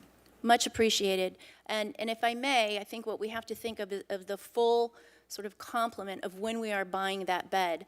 The continuum, it doesn't stop there. So for every additional tranche of beds that I am acquiring, so that I can address Chief's backup there at the border because her stations can't hold, I need the infrastructure to support and ensure that those individuals are getting their cases timely heard, that they are being medically properly cared for, et cetera. And that tends to be the larger problem, where we will fund one part of the continuum, but then it's a lopsided situation because we have all of these additional folks theoretically coming into custody, and then we need the additional components to be able to address that growing population. Where does HHS come into this problem? Because the jurisdiction is essentially HHS. Yes, ma'am. Changed it from ICE to HHS. Right. So We'll turn to Senator Tillis after you answer that question. Okay, sure. Thank you. So our piece, as it relates to HHS, is we provide transport of the unaccompanied children to HHS. So again, there's a bill that goes to that, the transporting fees. I'm way past, I'm very much in the red, given the surge of the HHS, of the children that are coming across and they require the placement. So I fund and transport the children to HHS. Senator Tillis. Thank you, Mr. Chairman. Thank you all for being here and for the very difficult task. You're doing the very best you can right now. Chief Provost, did I get the number right? Did you say almost 400,000 crossings between, over what period of time? For the fiscal year through April, Southwest border apprehensions, 460,294. Okay. I expect we will surpass 500,000 this weekend. Okay, so we're reaching a point where the state of, maybe it's Wyoming, I think there are about 600,000 people. That's how many people we have going through the process since the fiscal year began in October of last year. I tell you, one thing that I don't think a lot of people are hearing in the testimony that we received today from you all is you have a crisis. No wonder you're having a problem recruiting border agents now. I mean, if we have a all-volunteer Army and we do a pretty good job of hitting our recruiting targets because they know we're going to provide the resources, the training, and the capabilities that they need to take the fight. Why on earth, with what you hear up in Congress, would anybody line up to do this dangerous job when there's zero consistent support from this Congress to actually equip you all to do your job? I believe the situation that's going on and the inability for us to have the resources that we need to do it are certainly impacting our recruitment. And there is one statistic that I have confirmed that's indisputable. It came from the Department of Justice. We fact-checked it twice. 80%, Mr. Padilla, you used a slightly higher number, but 80% of the people who are coming across the border, now a population since October of last year, almost equal to our least populous state, ultimately get adjudicated that they don't have a legitimate asylum claim. You know what they do have? In this country, if you exposed your child, what some of these parents and adults are doing to that child, you'd be in a court of law for endangering a child. And yet we're allowing, you're collecting bodies every month of people who were lied to. Money was taken away from them. Children are being raped. And we don't recognize that as a flow or a faucet that we should shut off? I mean, honestly, I don't believe any of you here are asking for resources you don't need. So I'm not going to get into a technical discussion of the number of beds or what state of processing you're in. I mean, have any of you knowingly requested resources that you don't need? And do you believe that those resources are really sufficient given the current flow? Or are they just bailing out a sinking ship? So none of you have fudged the numbers, asking for more than you need and just throwing money around, right? So this is a critical situation where this baseline funding is absolutely essential to secure communities and actually provide a safer environment for people who cross the border illegally. Do you all agree with that? Yes, sir. So, Mr. Owen, when we divert customs agents from trying to just make sure that the legal commerce, the legal passings are, we're interdicting all the drugs, illicit materials that may be in there. When we divert them to other tasks, what happens? We get more drugs coming into the country through the legal channels? I believe so. I look at the situation we face. Do we smuggle more women and children into human slavery? I believe so. Yeah. Chief Provost, what is the general morale of the people that go? I've been out there, Senator Cornyn had some of us go out there. I've been on horseback, low draft boats, ATVs, spent better part of a week out there, and I saw some brave men and women doing the job. But do they feel like Congress has its back right now? You know, Senator, I said before, I'm so impressed with my men and women and what they do day in and day out, and what they have to deal with. And I will tell you, it is certainly negatively impacting morale. Well, God bless them. And honestly, you know, it was said about how the influx in crossings over the last year, but I think, Mr. Owen, it may have been you, actually it may have been Ms. Asher that was talking about Flores in 2015. When people in other countries being educated by the cartels and the plaza managers said, hey, we can get you here and it's going to be a ticket into this country, that's when we started seeing the influx. And the president, the reason that there, I think, was a cessation at one point when President Trump came in is because he was serious about securing the border, using people, technology, and infrastructure to do it. But when it became apparent that we can't get a bipartisan agreement, that we have future flows that are unsustainable and people are dying, children, women are dying, making this illegal crossing, it's not the president's fault. It's people exploiting Flores, it's people exploiting our legal process for financial gain among the organized crime, and it's just disgusting to think that we can't recognize that it's in the best interest of the 80% of the people who are going to come here be adjudicated, not having a legitimate asylum claim. Please don't do that to your children. Don't let that 3-year-old be found in a cornfield. Don't put our border security agents at risk. Recognize this is a problem. We can debate a lot of the other issues, but this is a national crisis, It's a national emergency, and we have to get Congress to act, or it's only going to get worse. Your story a year from now is going to make today's testimony look like good news. Thank you all for what you do, and I'll do anything I can to help you. Thank you, Mr. Chair. Senator Hirano. Thank you, Mr. Chairman. Before I begin my questions, I'd like to note an issue involving citizens of the freely associated states of Palau, Micronesia, and Marshall Islands, which are critical national security partners to the United States.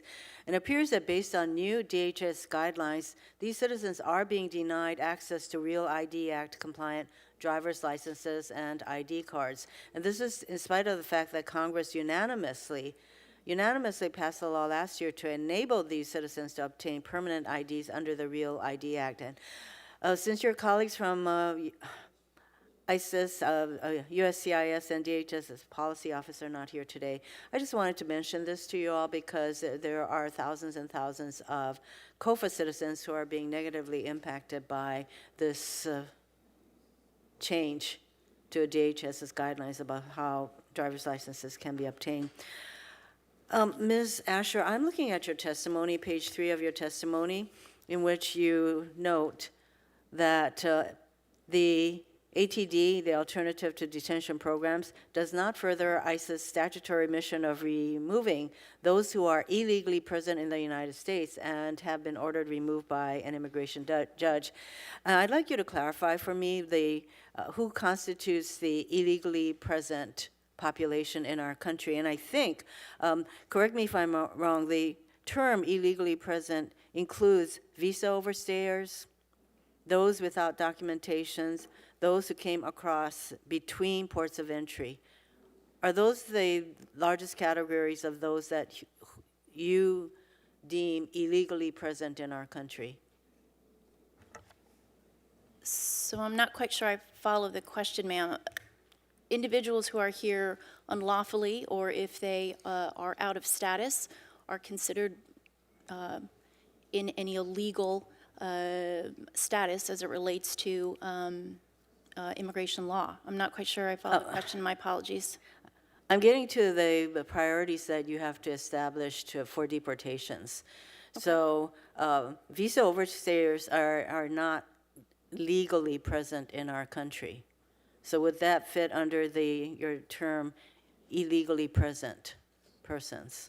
So I believe that some are. I can. Yes, there's two categories of visa overstays. There's in-country overstays and out-of-country overstays. Everyone comes in for a duration of status. There's a time they're supposed to leave. Some don't leave on time, but leave later, and we know they have left the country. Those are out-of-country overstays. Some have never left. Those are in-country overstays. We have a lot of in-country overstayers. We know that. Yeah. So some. I've heard that even as much as 40% of the 11 million or so who are undocumented in our country are visa overstayers. So these would all be, I'm getting to the groups, so there are large groups of people who could be deemed illegally present and subject to deportation. And actually, I would say visa overstayers are among those, and those who are without documentation. That would include the visa overstayers, but there are about 11 million people in our country without documentation who would be subject to deportation. So correct me if I'm wrong on that, Ms. Asher. I don't have the breakdown here today as it relates to what constitutes the number of the 11 million at this point. Well, no, I'm just so what I'm getting at, as I mentioned before, is that with so many people who would fit into your illegally present group, ICE has to have a prioritizing on deportation. So do you have a priority as to who would be deported? So what we do is we enforce the removal orders as we receive them in conjunction with working with the immigration courts. No, but who are the groups that are subject to deportation proceedings? So if individuals who are subject to deportation proceedings, so anyone here who has broken our immigration laws or who has perhaps overstayed their time here are subject So to that's a removal lot of proceedings. people. It And is when a you lot of have people. when you have a category with 11 million people that could be deported, you have to have some priorities. So I'm asking, what are your priorities So for deportation? And if you'd like to get back to me with that, you can, because you have to have priorities. Well, we You can't be absolutely deporting do. 11 million people. Well, no, that simply the problem is far larger than resources collectively, the courts, my deportation Yes, officers. and you know what, However, I'm running out of time, and this is why you have to have priorities. And I just would like to know what those priorities are, and if those priorities can be disclosed to our committee, that would be helpful. Could you go back and Mr. Chairman, I think I'm asking a pretty simple question, because they can't possibly be deporting 11 million people, so they have to have certain priorities, and I would really like to know what those priorities are. so Let if me- I, I think Let the me move senator's, on. I think the senator's right. So if you could please Sure. supply us with with ICE's priorities and the U.S. government's priorities in terms of So deportation. certainly- My understanding is it's people who commit criminal offenses. Right. I mean, I was Serious just- felonies and the like would be the first to go. Understood. So, and that is in sort of the public safety realm. Obviously, individuals who have been convicted. Yes, so I understand that, and so if you do have Okay. such a list, I would like to have them, because I think we all know that there have been people who have been deported, who have basically committed what I would call a very low level kind of felony. So I'd just like to know where these people fall. May I ask just one more question, since I have to go through so much explanation on my first question? Acting Homeland Security Secretary Kevin McAleenan has previously acknowledged that it is absolutely essential to address root causes of migration in Northern Triangle countries. So that would mean, though, that we need to provide foreign aid to these countries so that we can get to the root causes of the violence in these countries that cause so many of their people to attempt to create a better life for themselves in our country. So do you agree do the panelists agree that we do need to get to the root causes in some way, which would be foreign aid? Chief Provost? Senator, if I may, there are numerous push and pull Yes, I factors. And that is a push factor, but I will tell you that the majority of the individuals that we are apprehending, that we do interviews with, are economic migrants, that because they are in a state of economic distress versus the violence being the main factor. Yeah, I would say that, so that goes to whether or not their asylum claim would be upheld.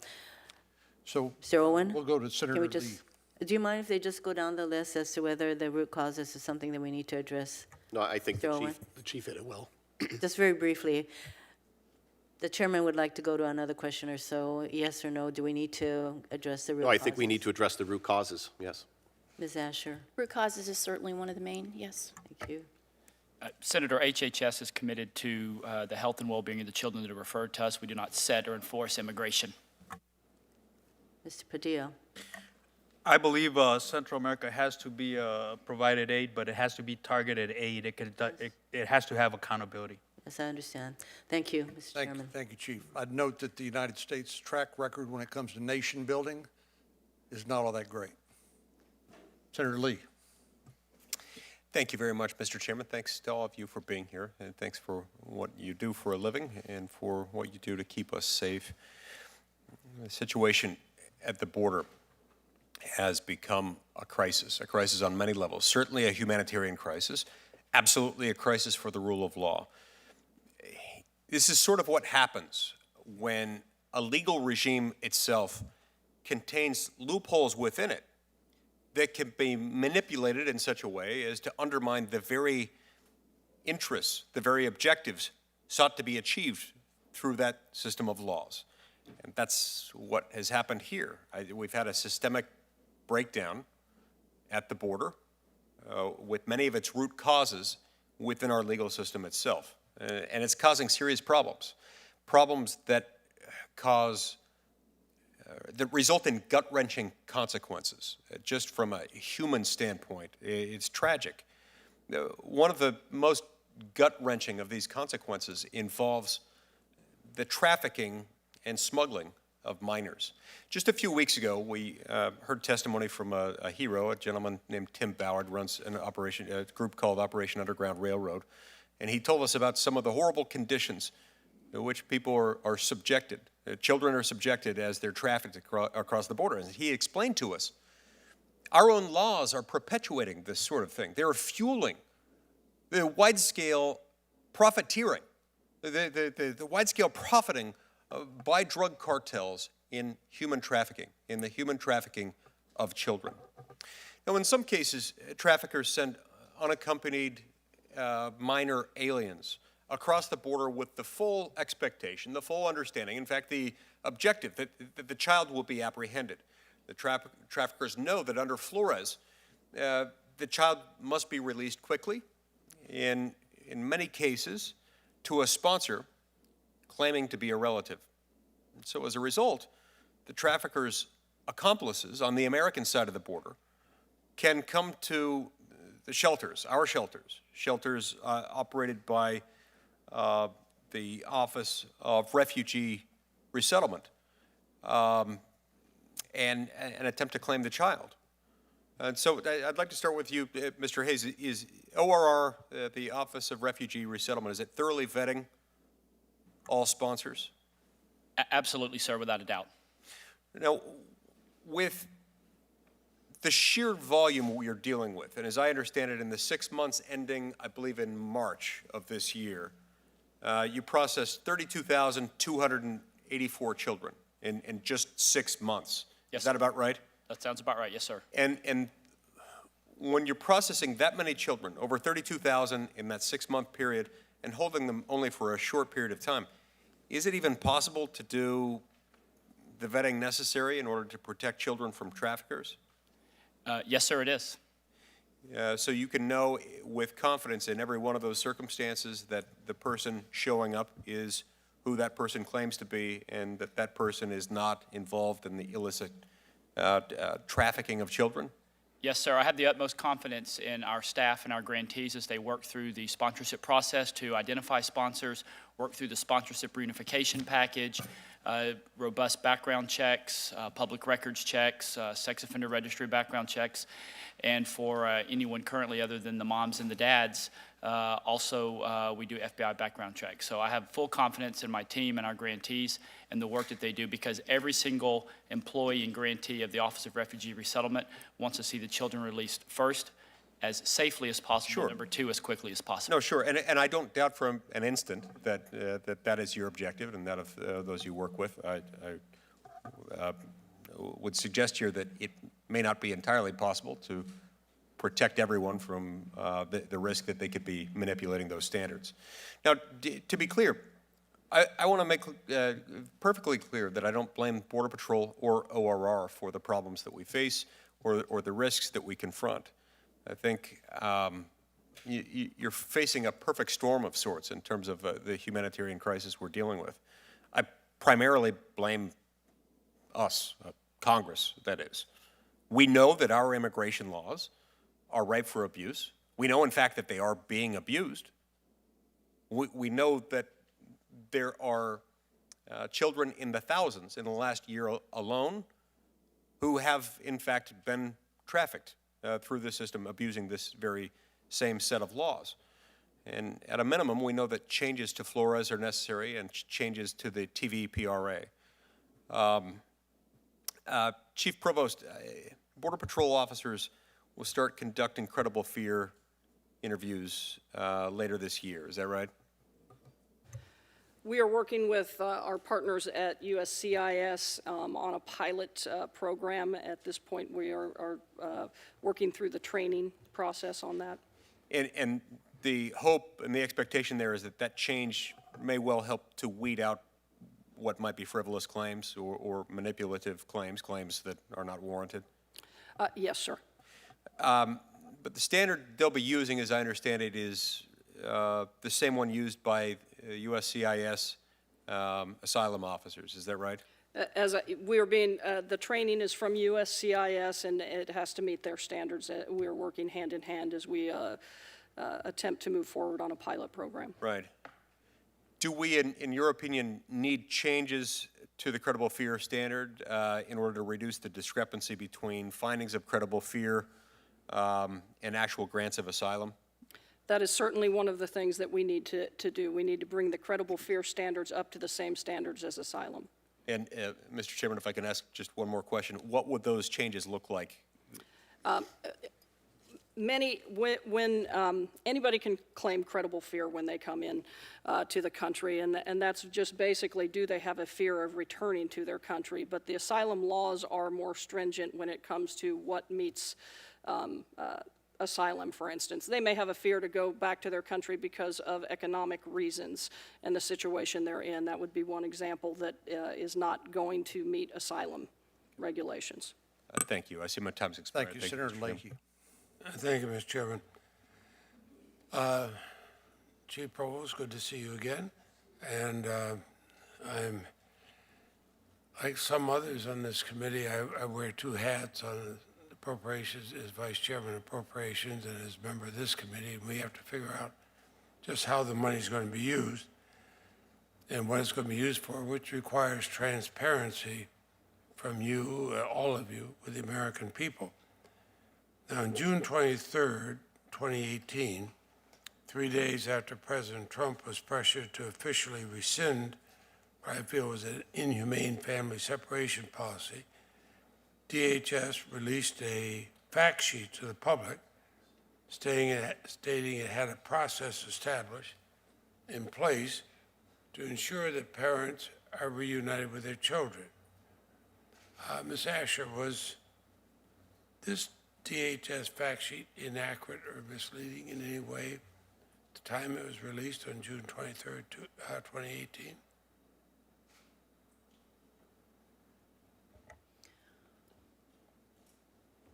Thank you.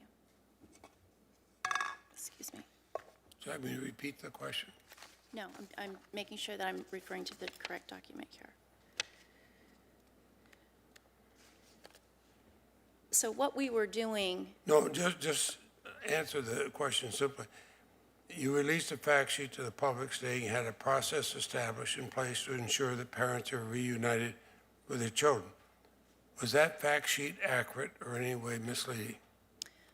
That's a fact sheet DHS issued. the fact sheet is if we had a shared way, a SharePoint system that we call, that we tried to meld the various systems together that were not originally Thank you. designed to talk to one another Was it as a inaccurate or database. misleading in any way? That's a simple question. I don't think that it's misleading. I just think Okay. that it requires further explanation. And the as reason to- I asked that, on the exact same day, you had emails between HHS and ICE officials saying that we do not have linkage from parents to their children, and the government had no way to link parents to children.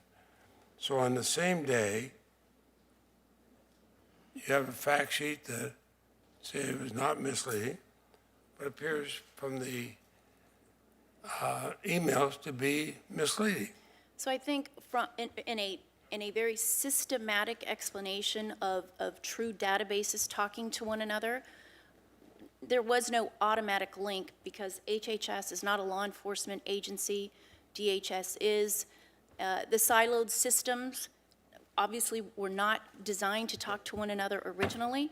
However, through this process, we did create, through various spreadsheets and crossover of information, a SharePoint, which is a database-like system that we used as a group in our successful effort in reuniting the parents with the children. Okay, I'll put it into the record because you are on that email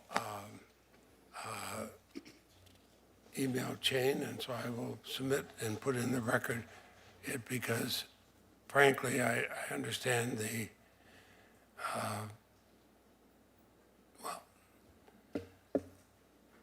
I understand the bureaucraty's way you say it, and I don't mean that as a slam everybody does, but it's contradictory. Reports indicate that President Trump recently pressed administration officials to resurrect a new version of family separation. Are you aware of plans to resurrect any policy, including so-called binary choice, that have the effect, even if not the primary intent, of separating children from their parents? That should be an easy yes or no. I am not aware, no. Anybody else?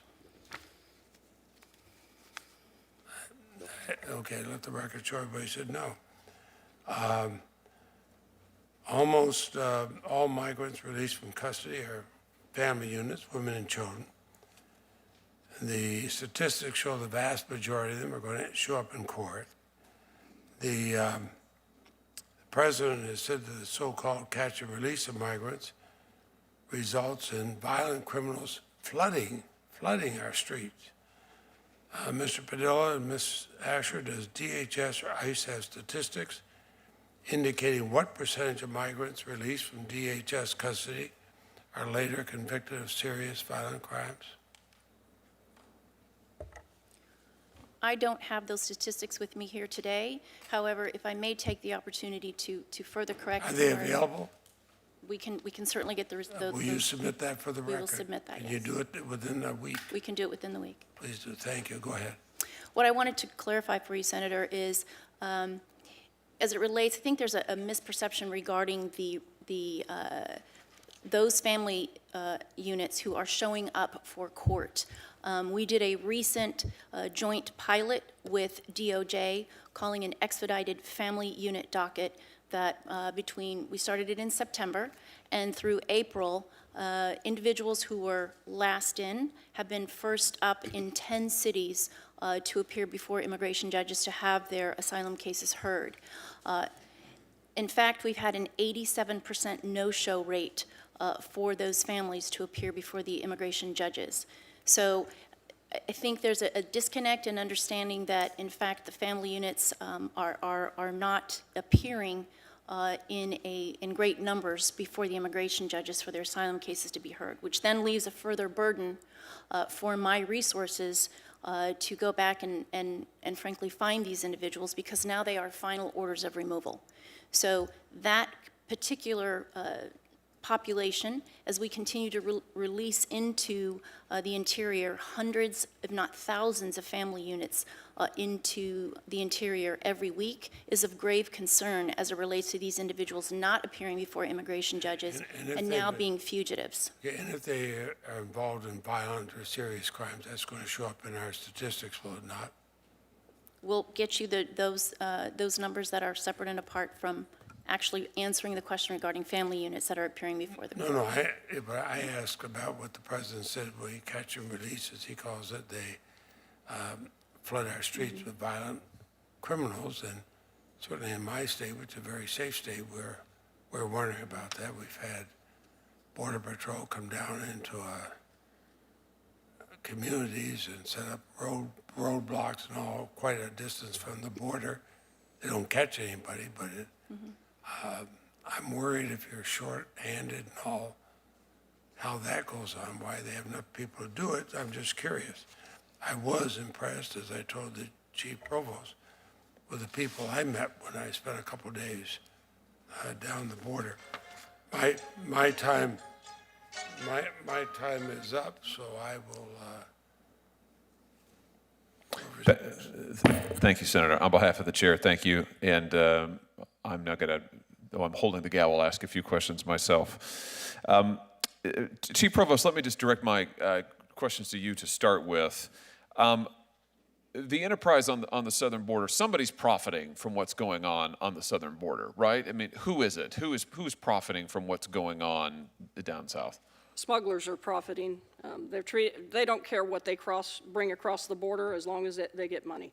And who else? I mean, who controls the southern border on the Mexico side? There are various cartels that control the plazas. And does anybody cross that border illegally without the permission of the cartels? That is generally not the case. Do the cartels profit on those who cross the border with their help and permission? I would say yes, sir. So the cartels are profiting from the use of children, for instance, who are being used as human shields to get across the border. Is that accurate? They are profiting from the children, the family units, yes. All of it. So we basically have a situation where on the southern side, we have drug cartels that are in charge of the border, controlling the border, profiting from every footfall that goes across that border, and creating this crisis, the present humanitarian crisis in this country. Is that fair to say? Well, they are certainly utilizing the humanitarian crisis to divert our resources so that they can also smuggle other contraband across. Increasing their profit margins. Yes, sir. So let me just ask you, speaking of other contraband, sometimes we hear the argument that states like mine, the state of Missouri in the middle of the country, doesn't really have any stake of the game when it comes to what's going on along the border. But in fact, large quantities of drugs are smuggled across the border. Isn't that right? Am I right in thinking that?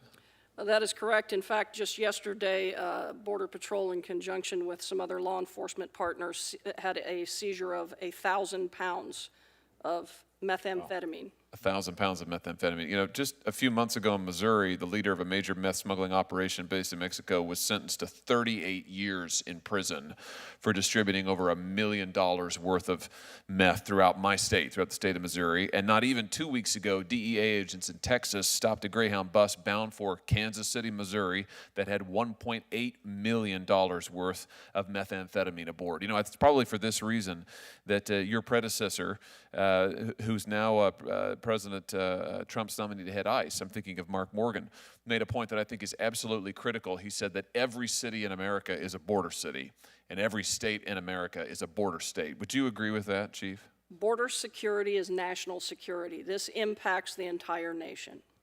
Let me ask you about, actually, Ms. Asher, let me ask you about asylum processing in Mexico. I want to talk to you about the administration's migration protection protocols.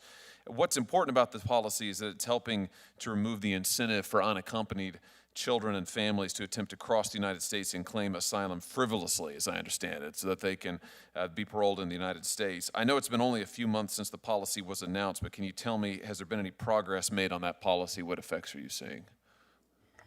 So I will have to defer to CBP, as that is a port court jurisdiction. Yes, sir. We started the migration protection protocols about early February or so. So since that time, we've returned 4,000 individuals, family units back into Mexico to wait for their court hearing to occur later in the docket. So the program is gearing up. We're currently operational in San Ysidro, in Calexico, and in El Paso. And again, we are seeing those returns going back into Mexico, waiting for their court date, returning to the port as scheduled, then returning up to the court and continuing out with their process. Can you give me a sense of what help or... We're going to need to turn to Senator Blumenthal after this question. Can you give me a sense of what help or resistance you've seen from the Mexican government in assisting with this policy? The Mexican government has been a very good partner with us. They have to agree to take the individuals back, so we work with them daily on the logistics as to how many they could receive, the shelters that are available, things of that nature. We've agreed upon the amenable populations that we are returning to them, so they've been a good partner with us on this program. Great, thanks very much. Thank you, Mr. Chairman.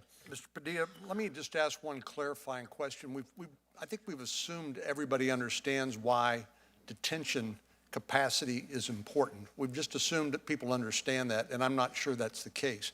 I remember back during the Bush administration, George W. Bush, Secretary Chertoff, we had an influx of Brazilians coming across the border, and wondered why that was. And I remember Secretary Chertoff saying the only reason that stopped is because we began detaining and not catching and releasing those individuals. Can you just sort of simply tell us again, why is detention capacity important in terms of controlling the pull factor that is attracting people here and deterring this illegal migration? Yes, Senator. It goes back to what Chief Provost was talking about, having a consequence. A consequence does not have to be a criminal consequence. It doesn't necessarily have to be a prosecution, but detaining a person so they can have a fair process, immigration process, and at the end of that process, be returned to their country. Every time we have done that, throughout the history of the Border Patrol, we have reduced the population of said the population that is becoming problematic as far as numbers. Very specifically to the family units that we're talking about today, in 2014, 2015, the previous administration was holding family units until they went through their immigration process and returning them at the end of the process, and we saw a decline of this population that we're now facing. Thank you for that explanation. Senator Blumenthal. Thanks, Mr. Chairman.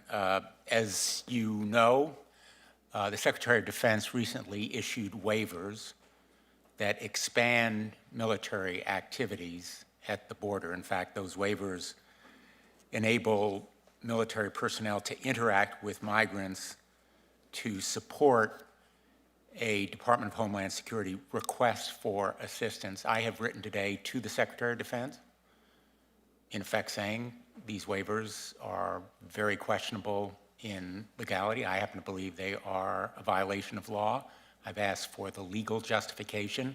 That letter has been joined by 18 or more of my colleagues, some members of the Armed Services Committee and some not.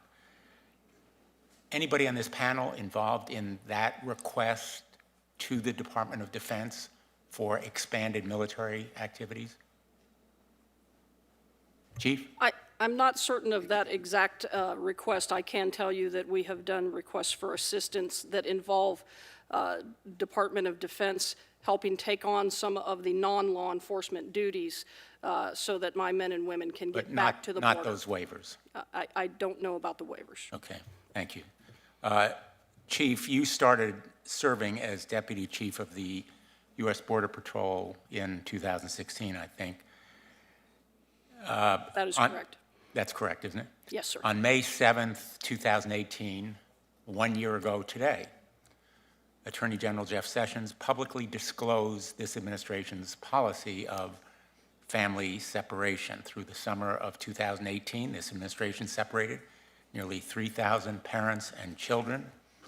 Millions of Americans were outraged by this abhorrent policy. I was one of them. Other members of this committee spoke out as well. And a federal court ordered the administration to reunify all the separated families. In January of this year, as you know, the Inspector General of the Department of Health and Human Services released a report that revealed family separation was far worse than initially known.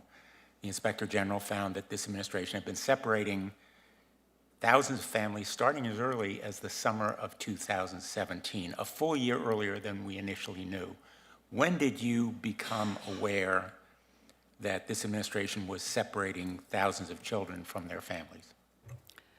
Senator, first and foremost, through zero tolerance, we were addressing a zero tolerance prosecution I'm just initiative. asking, because my time is limited, if you would please, when did you become I will aware? tell you that throughout my career, we have had cases where we have separated families, and we are still separating Well, let me families ask in you, the welfare I of the child apologize, 'cause today. I want to ask it in a more precise way. You're absolutely right to point out the lack of precision in my question. For reasons other than fraud or the safety of the child, when did you first become aware that the administration had embarked on a policy of family separation other than for fraud or safety of children? Once again, I would tell you there is no family, it has not been a family separation policy. There has been a prosecution policy, and we have separated for prosecution in the past as well family members.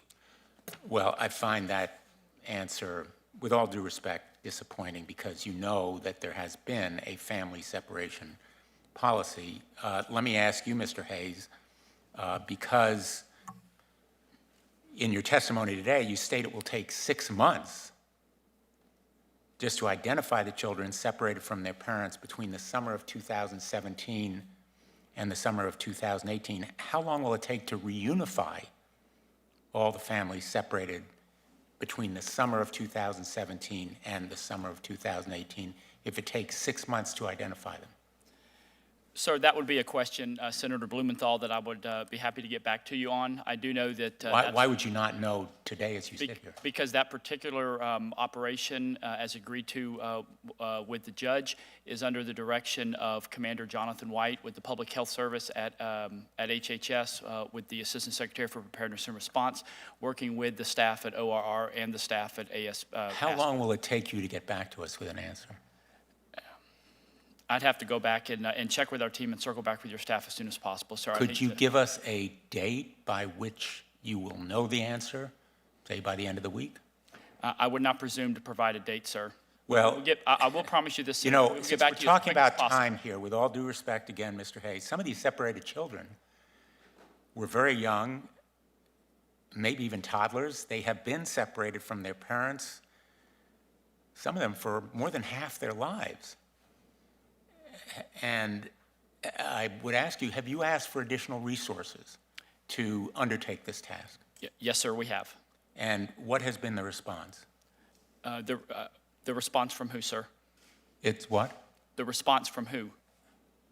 Who did you request additional resource from? We've asked for additional resources from Congress to continue to operate the Office of Refugee Resettlement, and in order to. What about your budget? Yeah, that's the budget. We've asked for an additional $2.9 billion to continue to operate the Office of Refugee Resettlement and the children that are in our care now. And continue Let me again be more precise with you. Have you asked the Department of Homeland Security for immediate funding, apart from the budget request to Congress, in order to accomplish the task of reunifying these perhaps thousands of families? Yeah. I am not aware specifically of any asks for resources from them. You're not aware of Happy any to get those requests back for to you just additional as soon as possible, Senator. You'll get back to me as soon as Just possible? as soon as we possibly can, yes, sir. Okay, thank you. Mr. Hayes, do you know of any entity within the federal government that can appropriate money other than Congress? No, sir, Senator, I'm not. Senator Cruz. Thank you, Mr. Chairman. Thank you to each of you for being here. It's good to see you again. Let me say a special thanks to the men and women of Border Patrol, the men and women of ICE for doing an exceptionally difficult and exceptionally important job at a time that is particularly challenging. And we are grateful for the men and women of law enforcement and the work you do every day to keep us safe. Chief Provost, can you give us the most up-to-date statistics on how many people are crossing the border illegally and what the trend has been that you've been seeing? Certainly, Senator. Overall, fiscal year to date, 460,294. That's Border Patrol Southwest border apprehensions. Just in the month of April, for Border Patrol Southwest border, 98,977. And the trend, it is increasing day by day. We had a group just last week of over 50, or a day where we apprehended over 5,200 people. We are seeing groups in this, we've actually apprehended 148 large groups of individuals. Compare that to 13 last fiscal year and 2 the fiscal year before that. And when I say a large group, that's 100 or more people in one group, 148 of those groups. As you know well, the demographic is changing as well.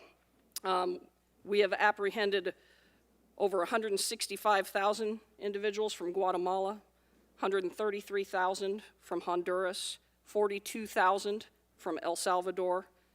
Currently, 80% of our apprehensions are other than Mexican nationals, which is a huge demographic shift from where we were just a few years ago. 74% are from the Northern Triangle.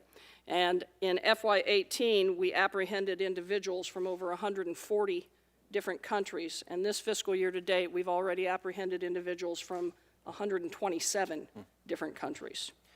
In your judgment, to what extent does catch and release contribute to this massive increase in illegal crossings? It is a huge pull factor. In my opening statement, I said my biggest concern is that we will have to start releasing single adults if ICE cannot get enough bed space.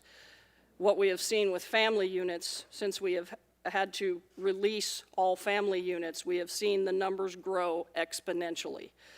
I am highly concerned about what's happening with single adults. Those numbers are increasing dramatically. Well, over 167,000 single adults. Everybody's focused on the humanitarian crisis.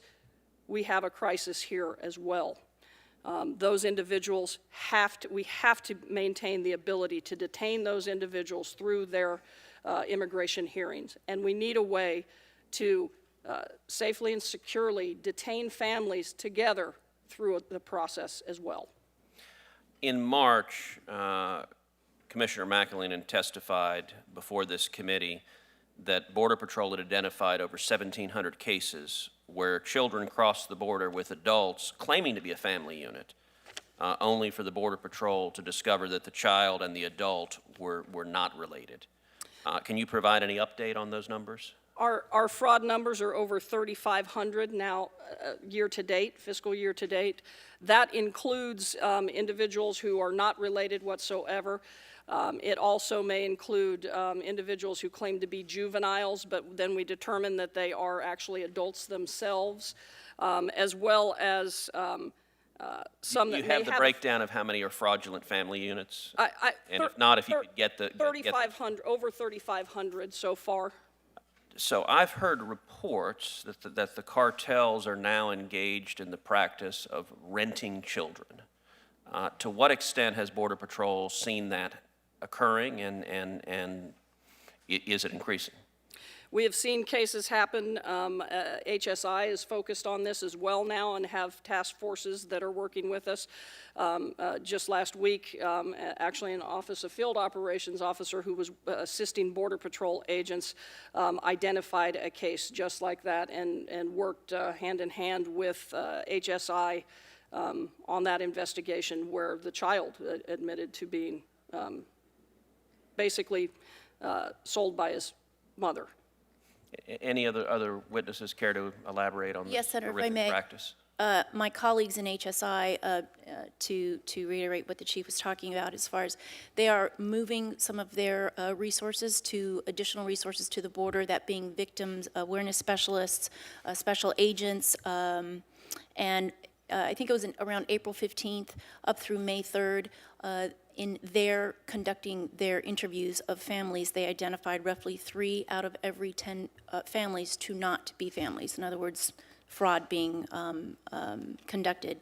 Also, and let me ask you briefly, just because time is expiring, would you agree that congressional loopholes that make essentially a child a get-out-of-jail-free card no question. Incentivize cartels abusing children and putting them in these circumstances? Absolutely. It's alarming what we are, as we are turning resources to this problem, because first and foremost, the welfare of the children is the most important to all of us for our components.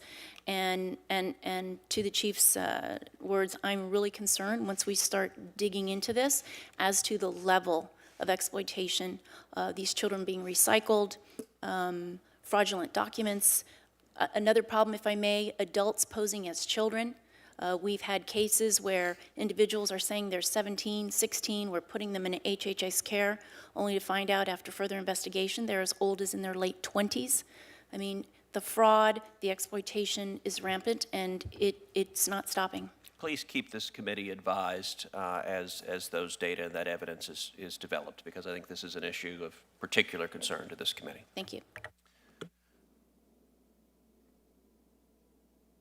Chief Provost, as the Border Patrols had to deploy more and more agents to deal with the families and children, have you had to pull Border Patrol agents from some of the interior checkpoints? Yes, Senator, we've had to close down checkpoints. We have actually pulled some agents from task forces with other law enforcement that are critical task forces when it comes to sharing information and working together. Stop training. It has certainly had an impact on, a negative impact on our border security mission. Mr. Padilla, when you were chief of the Rio Grande Valley sector of the Border Patrol, I remember visiting the Falfurrias checkpoint in Brooks County. Senator Cruz, I know, has had the same experience I have. One of the starkest memories I have of that is that in the ranches around the Falfurrias checkpoint, where the coyotes leave the migrant to circumvent the checkpoint so that they don't get caught in their vehicle as they transport them into the interior, that the local officials find a number of dead bodies. And in fact, the Brooks County officials have asked us to somehow find a way to reimburse them for taking care of the remains and burying these bodies.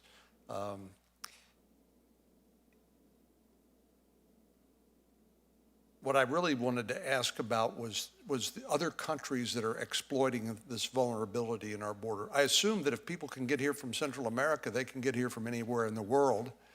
And I do remember down again around the Falfurrias area seeing some of the rescue beacons in Spanish, English, and I believe in Chinese.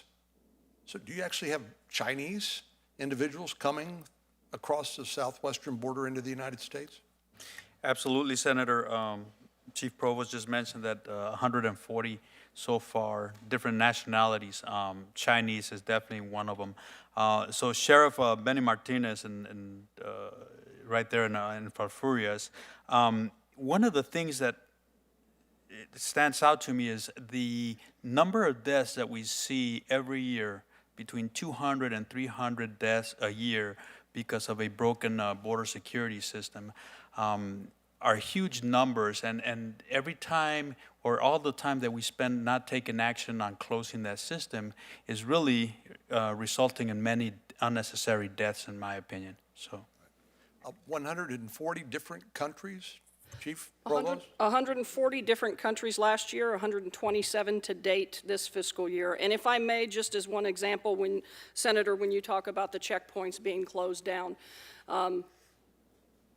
thank God yesterday our Laredo checkpoint was up because they found individuals being smuggled in a box truck through the checkpoint. We were able to apprehend them, but it was 112 degrees inside the back of that box truck where 21 migrants were, to include 2 juveniles.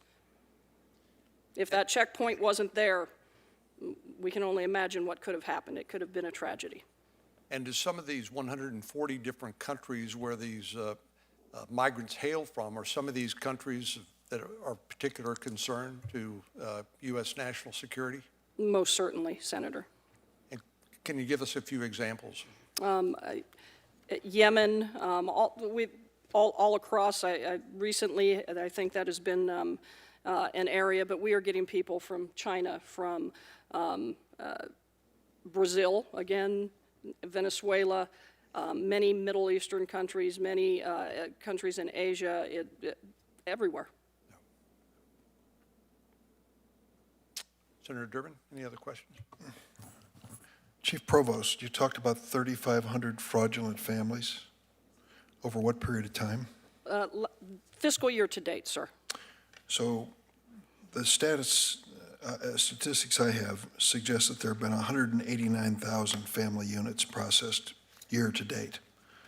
And you have identified 3,500 fraudulent families. I'm doing rough calculation. That's less than 2%, correct? I don't do math well in public, but that's a small percentage, yes, sir. Mm-hmm. So any one of them is of concern. But when we talk about fraudulent, impact on the system, it's lower than 2% of those who are claiming to be families who actually are. That's the amount that we have been able to identify, Senator. I know that number is higher than that. I'm sure it could be. And when it comes to the use of Z portals, Mr. Owen? Yes, sir. Is it proper to call you Mr. Owen? You look like you're Mr. got Owen. a rank here. Mr. Owen's fine, sir. Okay, fine. So are you familiar with Z portals? Yes, I am. Are you familiar with the fact that we added hundreds of millions of dollars Yes, sir. to your appropriation? Yes, sir. I'm going to, at the risk of bragging, say I brought this up to the Yes. president. He said, do it. Yes. And it was based on Mr. McAleenan's recommendation Yes. to me, so it wasn't an original thought. Yeah. When I went through the El Paso port of entry, Port of entry. the Z portal wasn't working. Okay. So when we're talking about detecting people in 115-degree trailers or narcotics, how often does this technology that's supposed to scan and X-ray all the vehicles coming through break down? Do you know? Well, the technology is very reliable. Obviously, mechanics and things happen, but the more equipment that we have posted at the ports of entry because of the congressional funding allows us to scan higher and higher percentages of the vehicles coming through. Remember, 77 million cars came through last year, the border, so the volumes are just astronomical, and without the advanced non-intrusive inspection equipment that Congress continues to support us with, we would not be able to search any near those. Well, there was no partisanship in this. Both parties jumped on it. The president did too. Yes. Once we convinced his acting chief of staff. So let me ask this question, Mr. Hayes. When ORR has a an unaccompanied child, UAC, and is trying to establish whether or not they should move forward in the process of asylum, is this, how thorough is that process to determine whether that child is eligible or could be eligible for asylum status? So, sir, that work would be done through the, through the many legal services, provisions that we provide for those UAC. We work with the Executive Office of Immigration Review. You're probably very familiar with VERA, one of our legal services providers, and their subgrantees. We work through that process with each of the children in our care. They're all eligible for legal services. From the Know Your Rights presentation from when they once arrived to determining if there is any potential legal relief for them from an immigration perspective. We work through that. I don't have any specific numbers as to how many seek asylum. I'd be happy to get back to you with that. I'm not number. asking for that. That would be too much to ask. What I'm trying to do is to get a grip on what ORR does to determine whether this child may be eligible for asylee status. And you've talked about some legal involvement here. Does the process take more than a few minutes? Yes, sir. To the best of my knowledge, it does take a little bit more than a few minutes. It's a pretty involved process. Mm-hmm. And does it involve more than one person making this decision? Yes, sir. To the best of my knowledge, there is a group of folks that are involved in that decision between the legal services providers, the Executive Office of Immigration Review, an immigration judge, and folks like that that are involved in the process. So under the current status situation of the law, unaccompanied children from Mexico do not make it to ORR. That's not entirely true. A very small number might, maybe less than 1 or 2%. If they're further in the interior of the United States, or if they do have a credible fear, Senator, if there is expectation they might have been trafficked, we do get a very small percentage of Mexican children in our care. Under the ordinary course, this is going to be a decision made by someone other than ORR when it comes to children from Mexico, correct? That is correct, sir. I would yield to my colleagues at DHS. And that would be Customs and Border Protection, would it not? CIS, ultimately. Okay. So here's the point I'm getting to.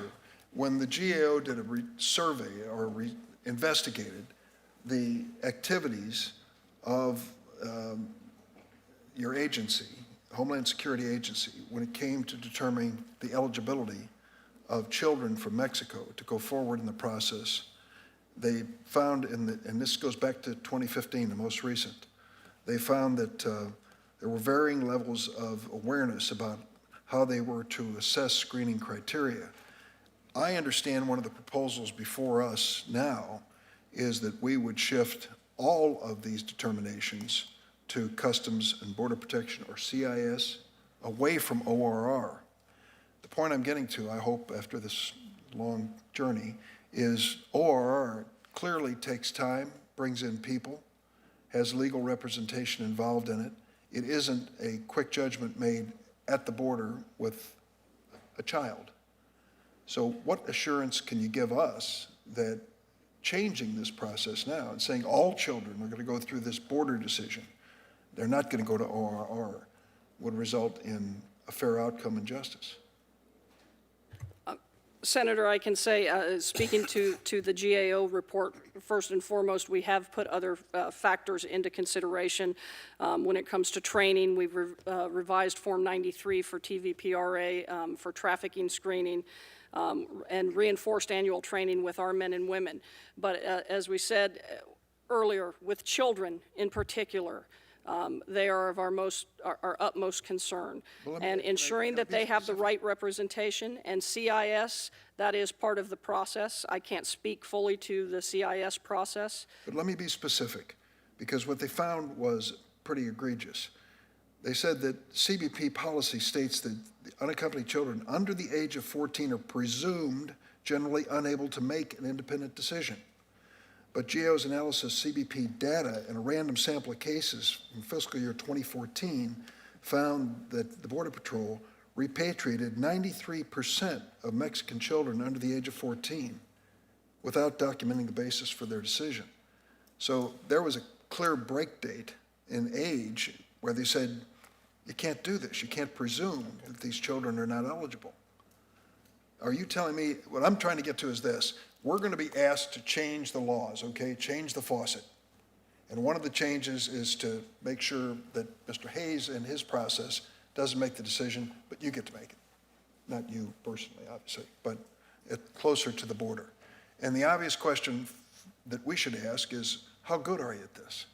Because what's at stake here may be the life of a child. So what can you tell me? Well, as CIS is not represented here, I don't want to get into completely what they do, but I can tell you that we work with the consular officers from the countries of any of these children that we come in contact with, and immigration officials as well when it comes to any returns. Okay. Well, naturally, there's a concern about returning them to countries that can't protect them or making a decision at the border that doesn't reflect the reality of why they're there. And I think that's one of the things I hope we can work out. Senator Kennedy. I'm going to really try to be brief.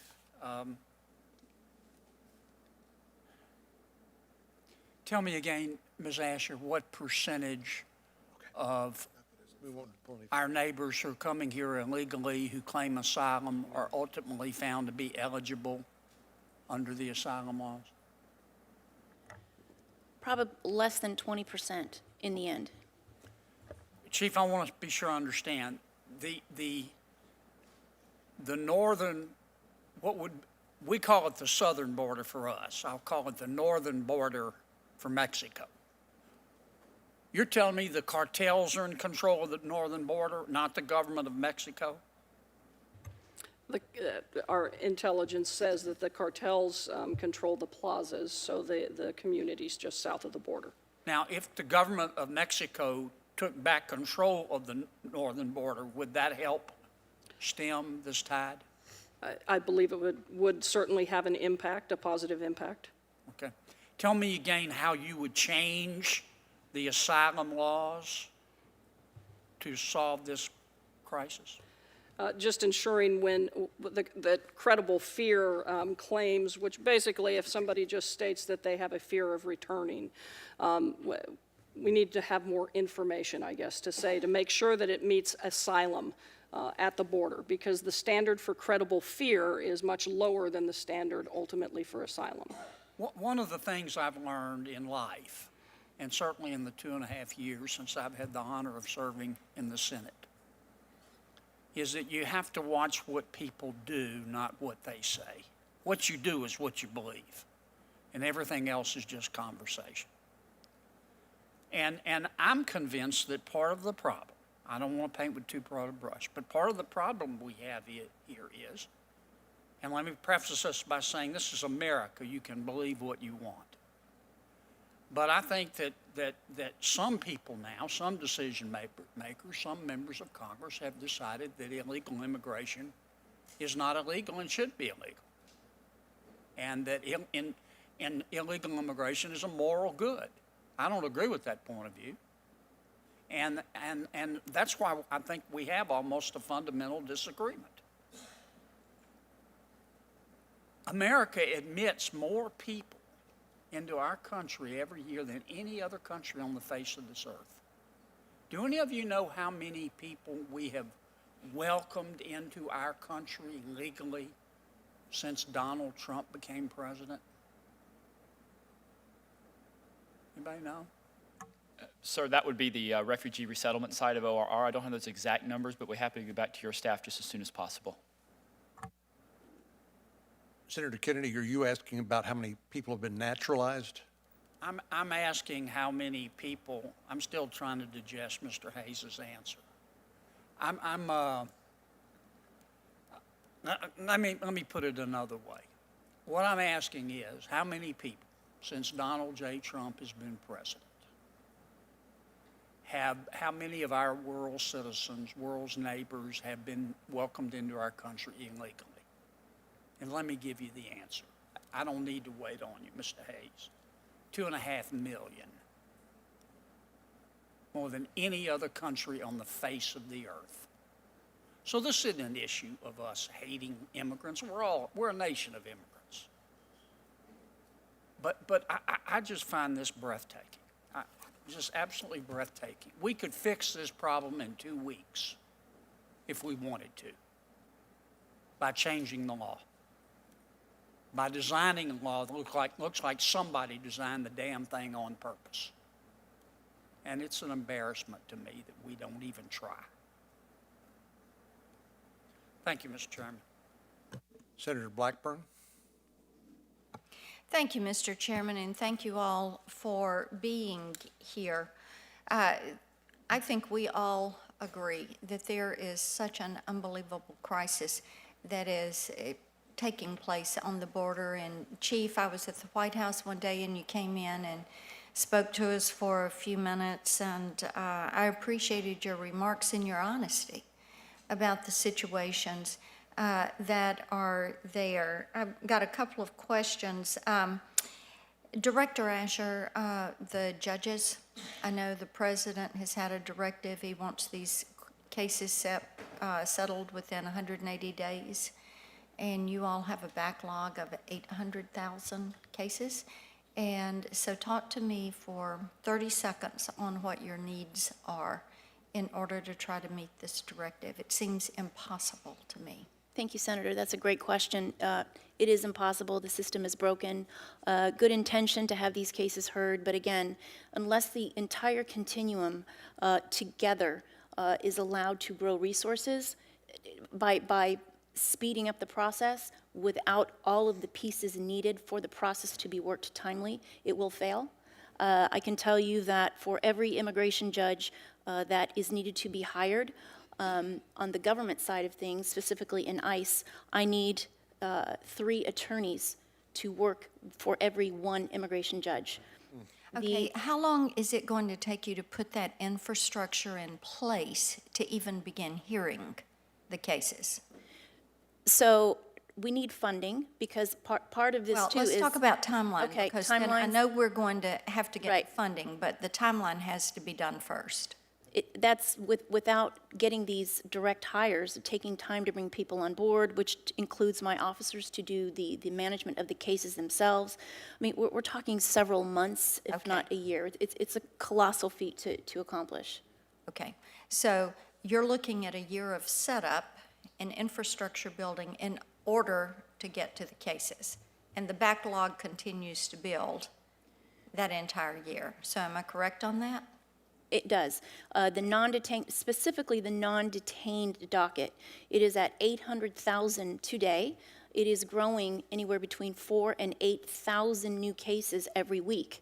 Because simply, right, if we are releasing all of these family units into the interior, theoretically, they are being calendared for immigration hearings. We know that the majority of them do not show up, but just imagine if I'm releasing with my component to date 168,000 family units since December 21st, and now Chief Provost has started to release family units as well, and I don't even remember what your number was, Chief.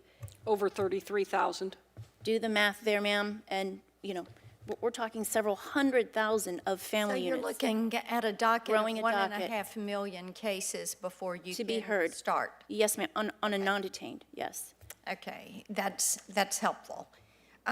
Good information for us. Chief, I want to ask you, the new wall that is up down in San Diego, Yes, Senator. is this helping? Is it making it tougher? Is this the right type move? I think we're all frustrated with drugs that are flooding in. The human trafficking, the sex trafficking, this renting of children is heartbreaking. It is devastating. So is the wall helping out in San Diego? It certainly helps. Everywhere that we have it, it helps, particularly right now as my manpower is spread extremely thin, being diverted to deal with the humanitarian issues, having a impedance and denial, and being able to then spread out the ability to come across in certain areas, particularly for smugglers, drug smugglers and such, it certainly helps my operations. Let's see.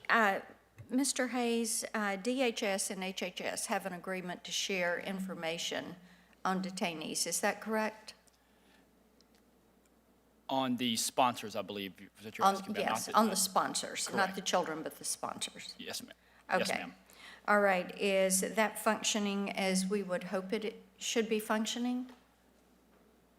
There are certain components of it. I believe you're referencing to the appropriations language that limits Yes. ICE's ability. I'd have to defer to ICE on the specifics of that. I do know from a purpose of determining sponsorship and how it affects the length of care, I don't think it's having a positive impact on the Okay. operation at And ORR, your budget this year is how much? It is, I know the initial appropriation was 1.3 billion. There's some additional monies in there in the transfer and reprogramming inside of Have you all been HHS. able to get your fiscal house in order in the past 12 months? I'm not sure I follow your Are question. you filing your reports in a timely manner? ORR had a problem with that at one point, a couple of years ago. I am aware of that. To the best of my knowledge, we are working very faithfully to submit any reports. If there are some that you are not seeing or would like access to, please let us know. We'll be happy to Okay, get that to you and your staff, that is ma'am. wonderful. Thank you all very much for being here. Your information is helpful. We are grateful for your dedication and your service. And Mr. Chairman, I yield back. I have just a couple of two final questions. One is, Ms. Asher, maybe we'll start with you. What happens if one of the migrants who claims asylum, but then who's released into the interior of the United States, given a future court date, does not show up for their asylum hearing? Does the judge issue a deportation order as a result of that, and do they waive their asylum claim for not showing up in court? Senator, that's correct. It's called an in absentia order, which that is the majority of I referenced the pilot that EOIR conducted with the family units. 87% of those individuals did not show up, so therefore an absentia order was rendered. So am I correct in concluding that not only do people who don't have valid grounds for asylum show up in front of the immigration judge, that people who may have valid claims for asylum don't show up? And so we are basically harming people who may have a legitimate claim in front of an immigration judge based on our inability to deal with this volume of people in claims. That's absolutely correct, sir. And that's yet another sort of tragedy to all of this, because good intention programs that are stood up, particularly individuals to claim credible fear, to ask for asylum, it is so wrought with fraud and just fraudulent claims that the individuals who truly have cases to be heard for consideration are lost in the volume and waiting for years perhaps to be heard, or just not showing up, and they're ending up in the same sort of predicament. So yes, the consequences of not showing up are absolutely detrimental to those who may have a claim. Chief Provost, and maybe Ms. Asher, you talked about the volume of families coming across the border and the lack of detention facilities. I think I heard you say, Ms. Asher, that because of the increase in volume of single adults coming across, that you basically had to clear out the families from some of the detention facilities simply to take care of this increased volume in adults. Did I hear that correctly? You did, sir. At our Carnes Family Residential Center, we had to close out holding families, and specifically, if I may add, at Carnes, we were holding male heads of household, but because of the surge of single adults, and in this case, we had this surge in helping on females, we had to make the operational decision to convert until further notice. And Chief Provost, are these single adults, are they making asylum claims? In Border Patrol custody of the apprehensions that we've had across the board, only about 8% of our apprehensions claim credible fear in our custody. Most of the claims are happening, I believe, in Ms. Asher's custody. And so if you don't have the detention beds for single adults, what's your alternative? The only alternative is what I said is my biggest fear, eventually having to release single adults, and if there is no consequence, we'll lose the border. And by that you mean the pull factor based on the fact that the smugglers and the migrants have figured out how to game the system and successfully find themselves permanently in the United States? That's what you mean? Certainly, if there is no consequence, then the numbers will grow dramatically. If single adults cannot be detained, then those numbers will grow dramatically, just as family units have grown dramatically. And just to be clear, when you talk about consequences, is it important to have consequences to deter people from beginning the trip in the first place? Certainly, if they know that they're going to be released, and that's part of the reason I think our credible fear claims, particularly with family units, are low. They don't have to claim credible fear. They know they're going to be released into the country.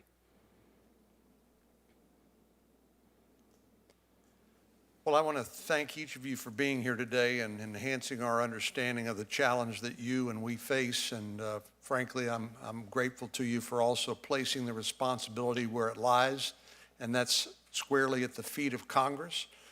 People can whistle past the graveyard. They can act like, well, this is not a big deal, or try to ignore it or be distracted by other issues. But I think you have done a good job of telling us what the facts are, and it's up to us, those of us in Congress who are elected to represent the people of the United States. It's our responsibility now to respond, and I can only hope that we will.